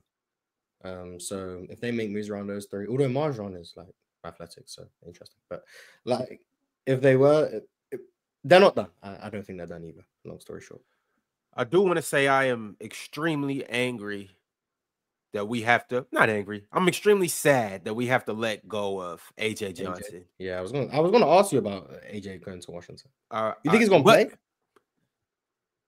Yeah, they don't got nothing to lose. Yeah, I think they might let him off the leash. We might really get to see just who AJ might be. AJ and Bob backcourt. But also got back Patrick Baldwin. He hasn't necessarily been the best player so far, but he's from Milwaukee, so maybe comfortability coming out of high school. He was a number one recruit coming out of high school. The last number one recruit coming out of high school was Justin Edwards, and he making a role for himself in Philly right now. So that's nice to see because he wasn't good in college either. So maybe Patrick Baldwin can have a similar trajectory. But he was comfortability. He was compared to Michael Porter Jr. coming in. So I'm not saying he will be. I'm just saying. That's why Golden State drafted him. Just never panned out. Noah Edwards became a YouTube member today. Trey also became a YouTube member today. Love the profile pic. And sent through a members chat and said, can you imagine LeBron and Luka tag teaming refs up and down the court? Also, thank God Kyle Kuzma is gone.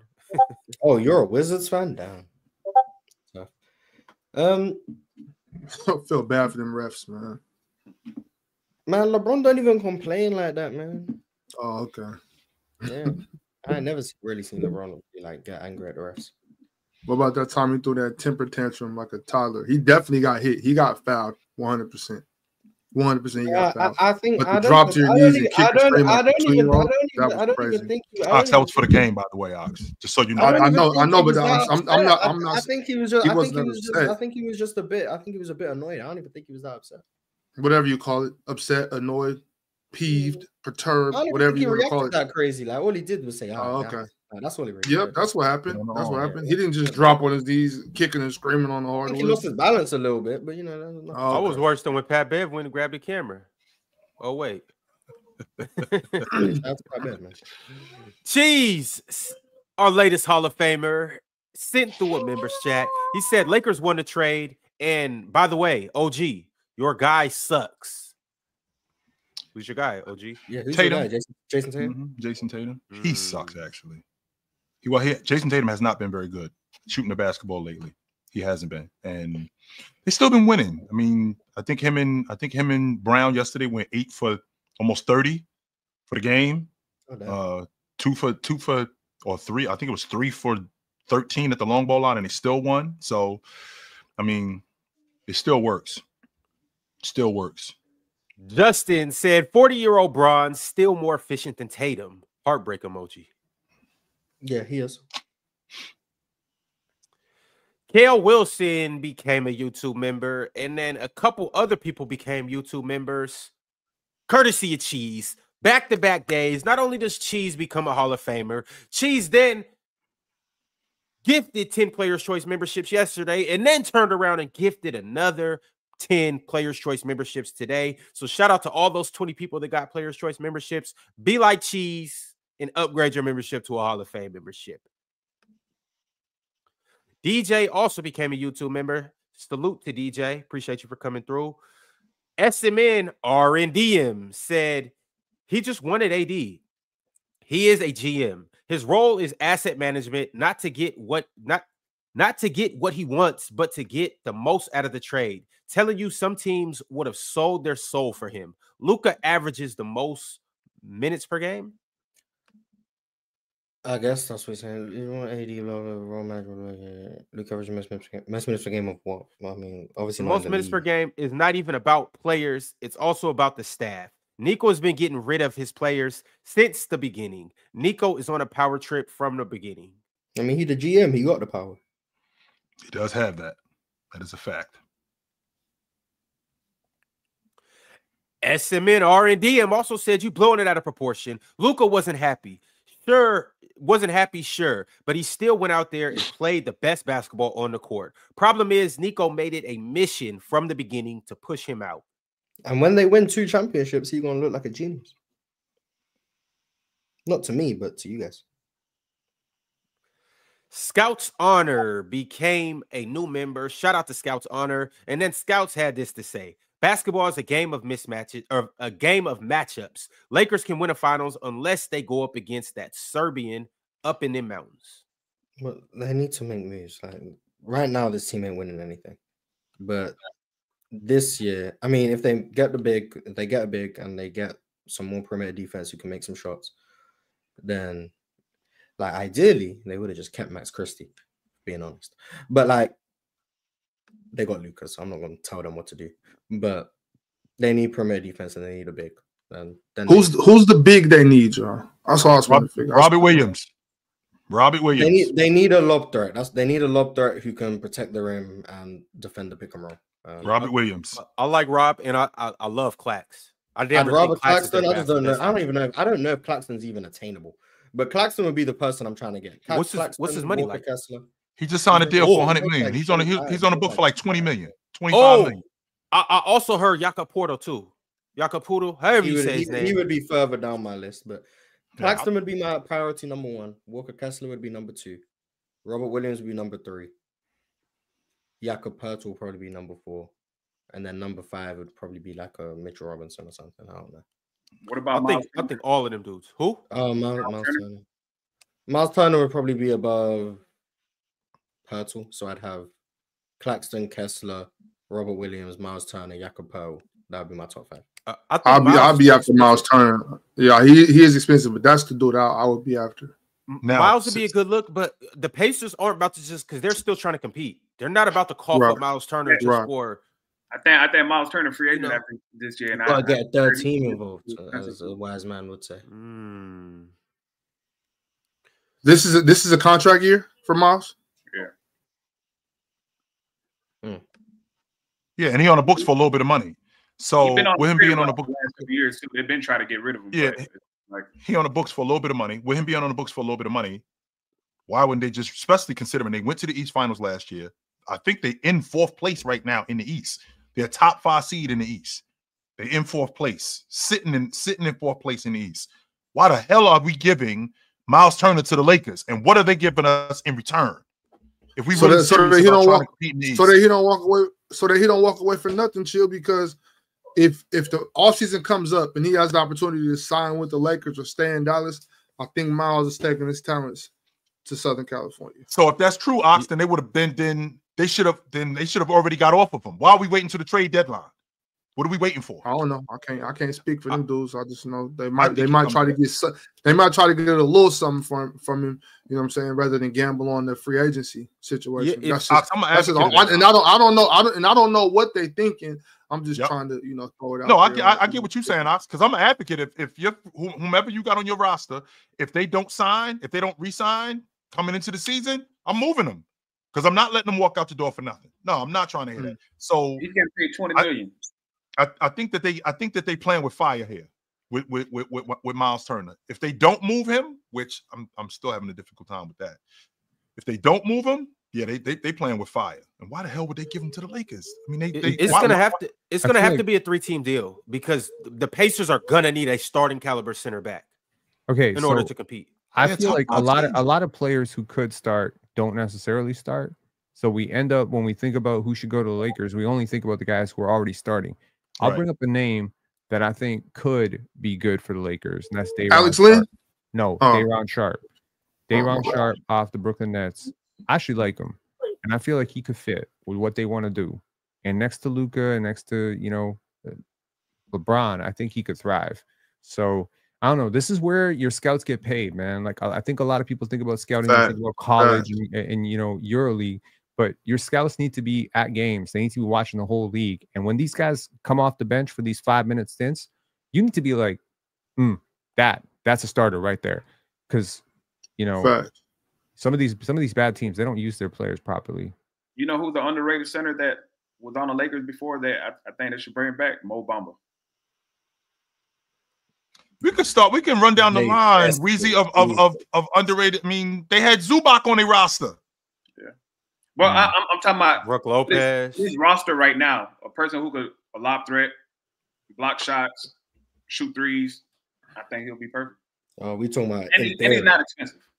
Yeah, in theory, Mo Bamba can do those things. In theory. Well, I mean, look at what was Isaiah Hartenstein before he got to New York, and he was in the big market. He was a backup for the LA Clippers. What was he before that? He was in the G League.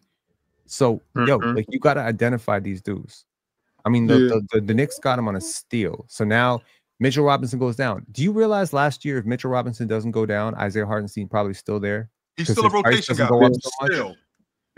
Pin, you spitting no Pin, because there's a lot of talented dudes out there that are either sitting the bench. Some of them might be 1 or 2 guys in the G League that's that diamond in the rough that, you know what I'm saying, is just waiting for a chance to. Obviously you're never wanting the person in front of you to get hurt, but you always got to stay ready for a rolled ankle. You know what I'm saying? Something tweak, you got to be ready to go. And once you get a chance to prove yourself, you got to do like Isaiah Hartenstein did and show your worth. So to your point, Pin, it doesn't have to be a starting guy like Miles Turner, guys that we're naming. There's a bunch of dudes out there that can play that position, I think. Yeah. All right. Super chat from KG saying, KG said, why don't y'all have the same energy for Kobe, who won 2 without Shaq? Energy for Kobe. What are you talking about? The Steph and KD thing. Yeah, we still got the same energy for him. Does Kobe get as much credit as Steph does for his 2 rings without KD? That's the question he's asking. I'm not. He should. Is Pau Gasol better than any player Steph had on his last championship team? Yes. Pau Gasol is. Yeah, Pau Gasol is. Yeah. But still, that doesn't take anything away from those 2 rings. Those were 2 tough rings Kobe had to go get. Facts. Those were 2 tough rings. DJ and almost got the one in 08 too. He almost three-peated by itself. Well, not by itself, but with Paul and them. DJ JC414 became a YouTube member. Shout out to DJ. And we got more super chats. The first one being from Ziggs Saw Puzzle. Said, this win isn't that impressive. Clippers got stomped by my Raptors 2 nights ago. Lock in. It is true. Maybe the Raptors are just good. I don't know. Maybe the Raptors going into last night are the top 10, the number 1 defense in the NBA. Exactly. Maybe they're just a good team. And y'all put them in your power rankings, despite my protest in the chat, below the Hawks and the Sixers. Give your heads a shake. Yeah, our guys, look at me, our guys. With that being said, it was you too. In the last 9 games, the Blazers have the number 1 offense and they have the number 1 net rating. In the last 9 games, by the way. Number 1 offense? Yeah. I mean, that's what they posted on the Instagram, unless they lying to us all. Hey, no way. Let me look at it. Number 1 offense. Who was that, Ron? Blazers over the last 10 games. The number Blazers. No, 6th offense. My bad. I knew damn well they have no number 1 offense. In the last 10 games, 1st in net rating, 1st in defense, 6th in offense. Yeah, that's fire though. With the best record in the league. Shout out to them and shout out to Chauncey Billups. You said I thought you said y'all had the best defense. They're now number 2, I think. But We're now number 2 after last night. Man, look at Chauncey. Let Chauncey work, man. Y'all give my man some time. Yeah, shout out to Chauncey. He's gonna get another job after he leaves Portland this year. Shout out to him. Come on, man. They are improving. They getting better, yo. They are. Yeah, that's why we Portland FC. Tamani hooping. They're getting better. Kareem NYK 2001 said Luka clearly isn't as valuable as you think. Well, clearly, yeah. Tanika Harrison. Maybe you're not as smart as you think. Get him. Well, Tanika Harrison, yeah. Clearly, Luka's not as valuable to him as we view him. But I think to the rest of the world, yeah, Luka's as valuable as we think.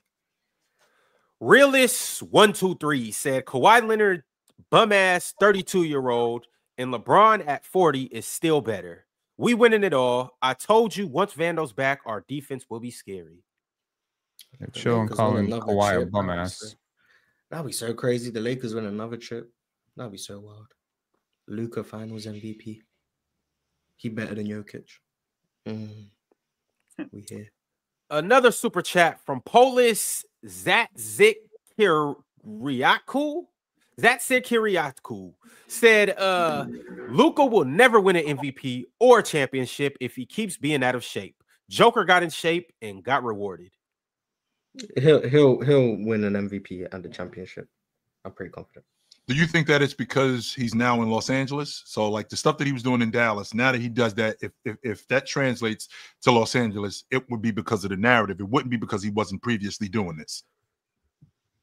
Is that fair? I mean, I think the narrative helps. Yeah, I mean, I think he's played like an MVP level player for like 4 years.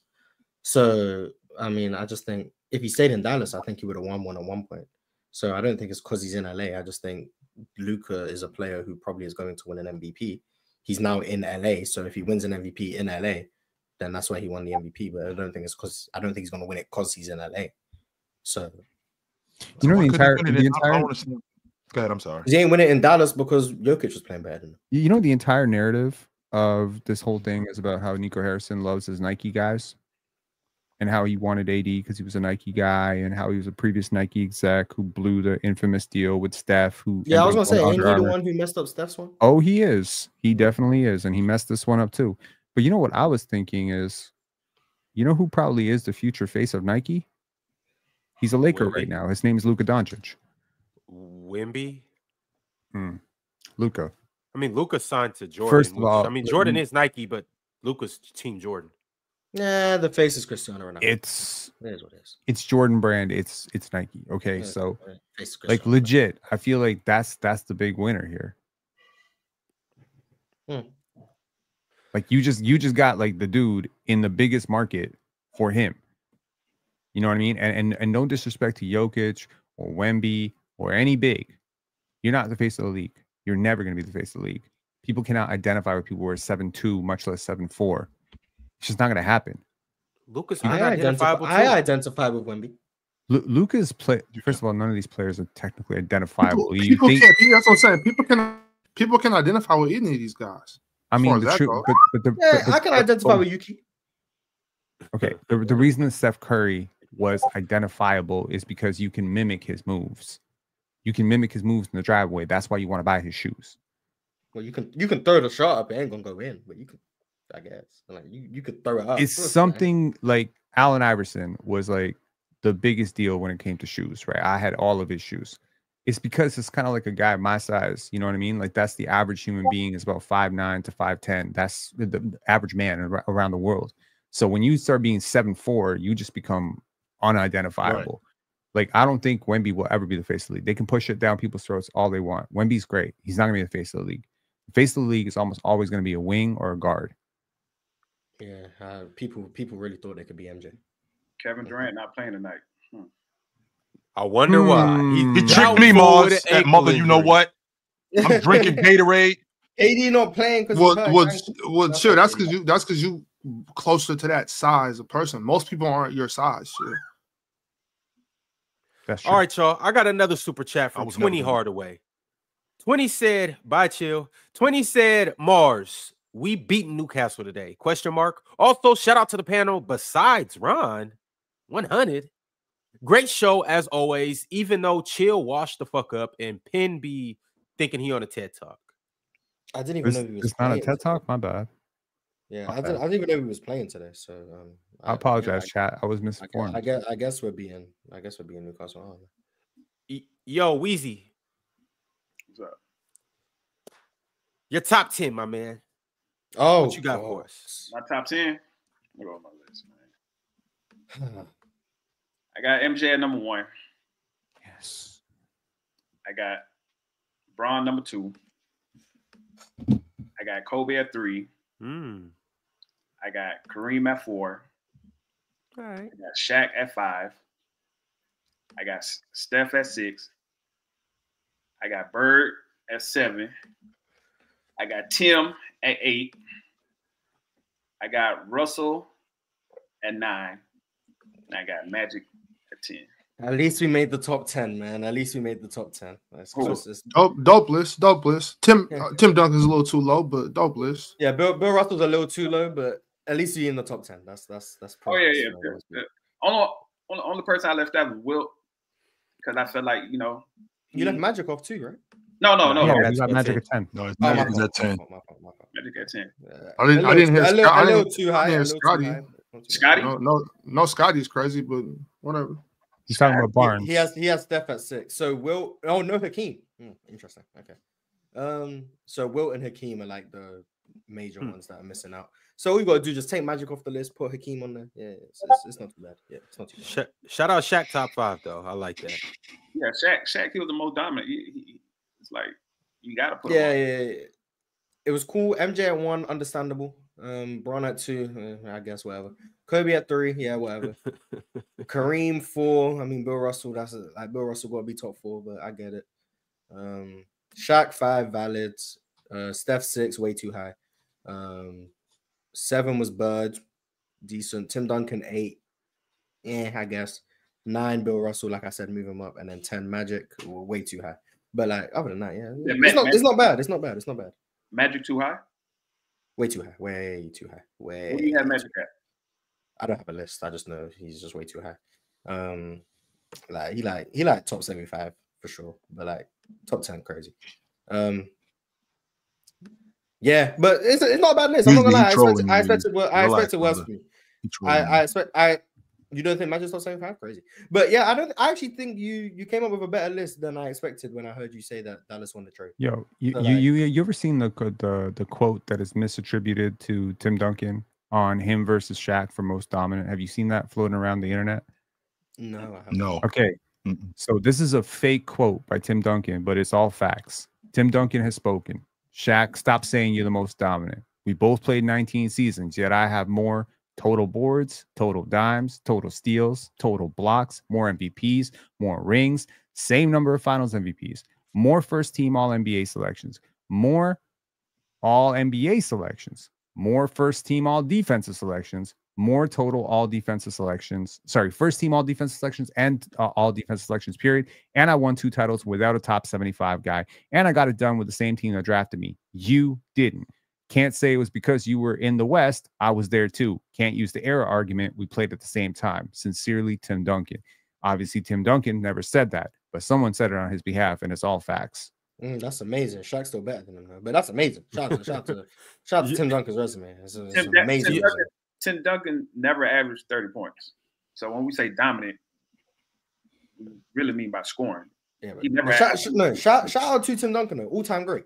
He's not better than Shaq. But shout out to him. That logic doesn't work. That the whole Tim Duncan didn't average 30 points. That logic doesn't work, because if you're holding on to that, Chamberlain averaged 30 for his career. Okay. Right. Facts. You ain't got him in your top 10.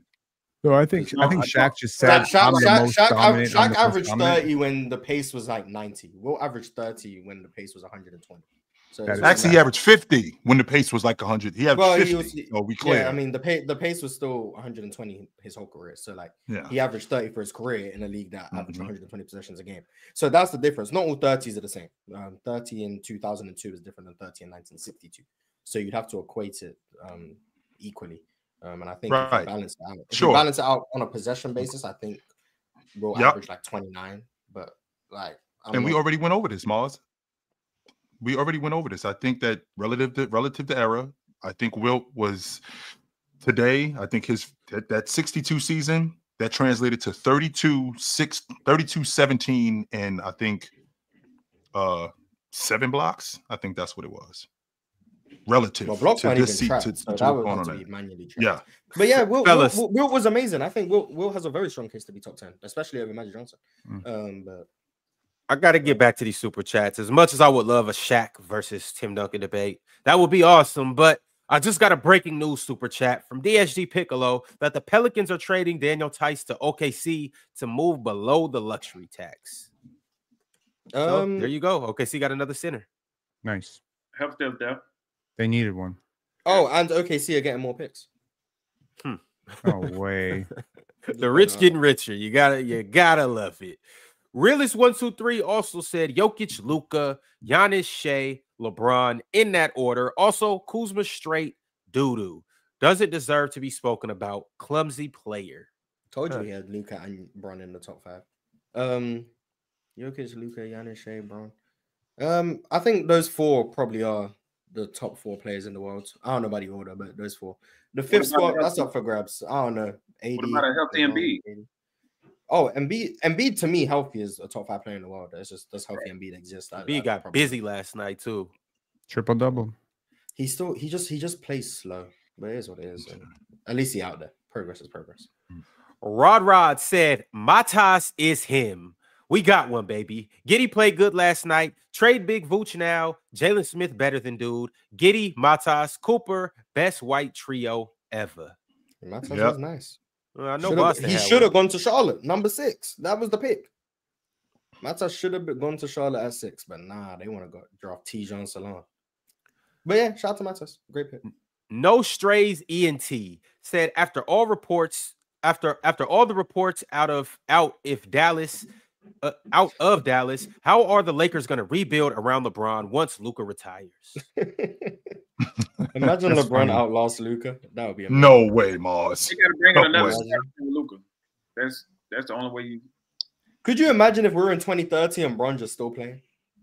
No, I can't imagine that. That's what I'm here for, man. I'm waiting for that. Patty Mahomes got next. Said Chet is coming back soon. The Finals MVP winner this season. Mavs, Bucks, Kings, first round exits. Scoot is back. Franz over Paulo. Hashtag Demon Home. Hashtag top 15. Hopefully Chet's back soon. Finals MVP, probably not. Franz over Paulo, yes. Scoot back. Well, I think this is the first time. Scoot is here. I wouldn't say back, but Scoot is here. And I forgot the other bit he said, but yeah. Football CF Candy said, where will Cooper Flag rank in terms of prospects the last 5 years? Also, side note, a lot of teams regret passing on Matas Buzelis.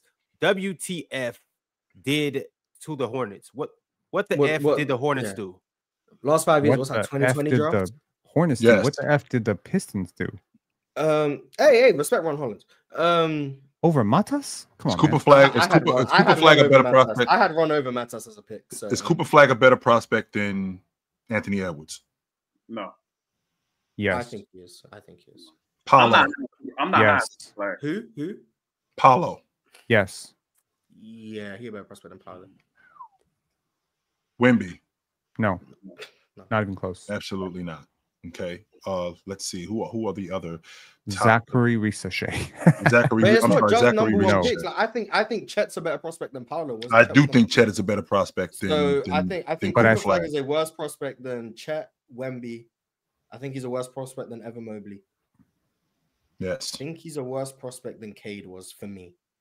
That's 4. That's as far as I'd go. Yeah, me too. Because yeah, Cade was the next generation of the scoring league guard, of the scoring wing. He was the next generation of that. So okay, yeah. Right now there's no debate about who the number 1 pick in this very, very considered generational draft is. There was debate even internally from the Pistons about who they were going to pick number 1 between him and Jalen Green. Also, Cade was not the consensus. Jalen Green was a special scorer. Yeah, Jalen Green is a prospect. Jalen Green was the number one player in that draft class before he went to the G League Ignite. So he went there as the number 1 player in the draft class. So I'm just saying, Cooper Flag has been the number 1 player in his draft class and then he reclassified to be the #1 player in the other draft class. Yeah, and he's been that for 4 years. How I'm viewing 3 it years as a now. prospect. I think I probably viewed Cade as a prospect better than I do Cooper, just because of the offensive upside. I think with Cade, and I thought he could be a good defender. Cooper is had a more better pressure monsters offensive as player than Cade. What are we doing here? Do you see him drop 42 points? No. I still have a lot of questions about. I know we got to keep moving, Ron. I gotta progress. I'm very high on Ace Bailey. Me too. I think he's gonna turn out the better pro, honestly. Mm-hmm. Avery B said, "No way, this was the most lopsided trade. Most lopsided trade. Most shocking, yes. The Mavs don't think he would resign. Don't think he would resign, or want to resign him. It's only 1.5 years with Luka. He would have resigned. If Yeah, $350 million, I don't know why he would have came back. It would have been he would have stayed. Reasons to resign. But it's not the most lopsided trade ever. I don't think you got Anthony Davis. I don't think it can be that lopsided. Right. SMN R&DM said, in my opinion, Mavs would have won the chip with Luka or could have. Even if they win with AD, it's not worth it. It's not worth winning with Luka means so much more or that much more. That's because Luka's your guy. That's why you're saying. I don't agree. Yeah, I don't agree with that point. That winning with Luka means more. Yeah, because it's his guy. If you win with AD, I think you probably would have won with Luka. Plus, you would have had the extra years that Luka was going to give you. That's what I think is you're losing out on. Not because it means more to win with the drafted guy.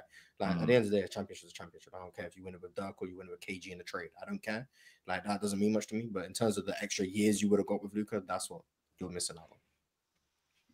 Mavs AD Clay Kyrie said Max Christie is him. Kyrie got his best friend AD here too. Nico got a team of all his Nike boys here. So why didn't you change your name? Mavs AD Christie Kyrie. Get Clay out of there, man. Mo said, Mars, me and you believe the Clippers making the finals. Who wins finals MVP, Harden or Kawhi? So what's going to happen, right? Kawhi's going to win conference finals MVP, and then James Harden going to win finals MVP, and then his legacy going to be cemented, and then he's going to be better than Steph full time. That's what we're waiting for. Yeah. Yeah, that's definitely good for Harden. Superman Real said, Jay Fisher says it's fault Giannis. Bro, who told you? Huh? I don't know what that means. Yeah, I don't know what that means. All right. Ulysses Ventura said Jokic can save Ben Simmons. Jokic ain't thinking about no his back is cooked. His back is cooked. Jokic ain't thinking about no damn Ben Simmons. I already got Russ. I'm good. Ain't thinking about no damn Ben Simmons. Hell out of here with that. Ben Simmons he's not Ben Simmons. Yeah. Avery B said, no way Chill asked the Harden question. The reason why I did that, the reason why I did that, Ron, is because your man Mo in the chat, your man Mo in the chat, and we was talking about who you would move for, who you would move for Luka. Your man Mo in the chat said James Harden. That's why I asked. Okay, I was confused about what the relevance was. Like, okay, here's the thing. Remember Joe, you remember when you said if certain people support you, you have to look at yourself and say, what am I doing? Yes. Mars, you gotta have one of those moments right now. If that Mo dude is supporting you, you gotta have one of those look in the mirror moments and be like, what am I doing? Me and him been James Harden FC, man. We on the same side on that. But I heard Chill say some nonsense on Chill with Chill about James Harden and stuff, but we can't get into it. We don't have time. But I heard you say that nonsense, and I'm not happy about it. But it's cool. Yeah, what did I say? We'll talk about tomorrow. We'll talk about tomorrow or something if we have time. But it was bad. Right. Ironically, the next super chat is from Mo, and he said, Dub show, and it's still, of course, Dub Harden, my GOAT. Facts. Bro, I heard him say Mars was his GOAT.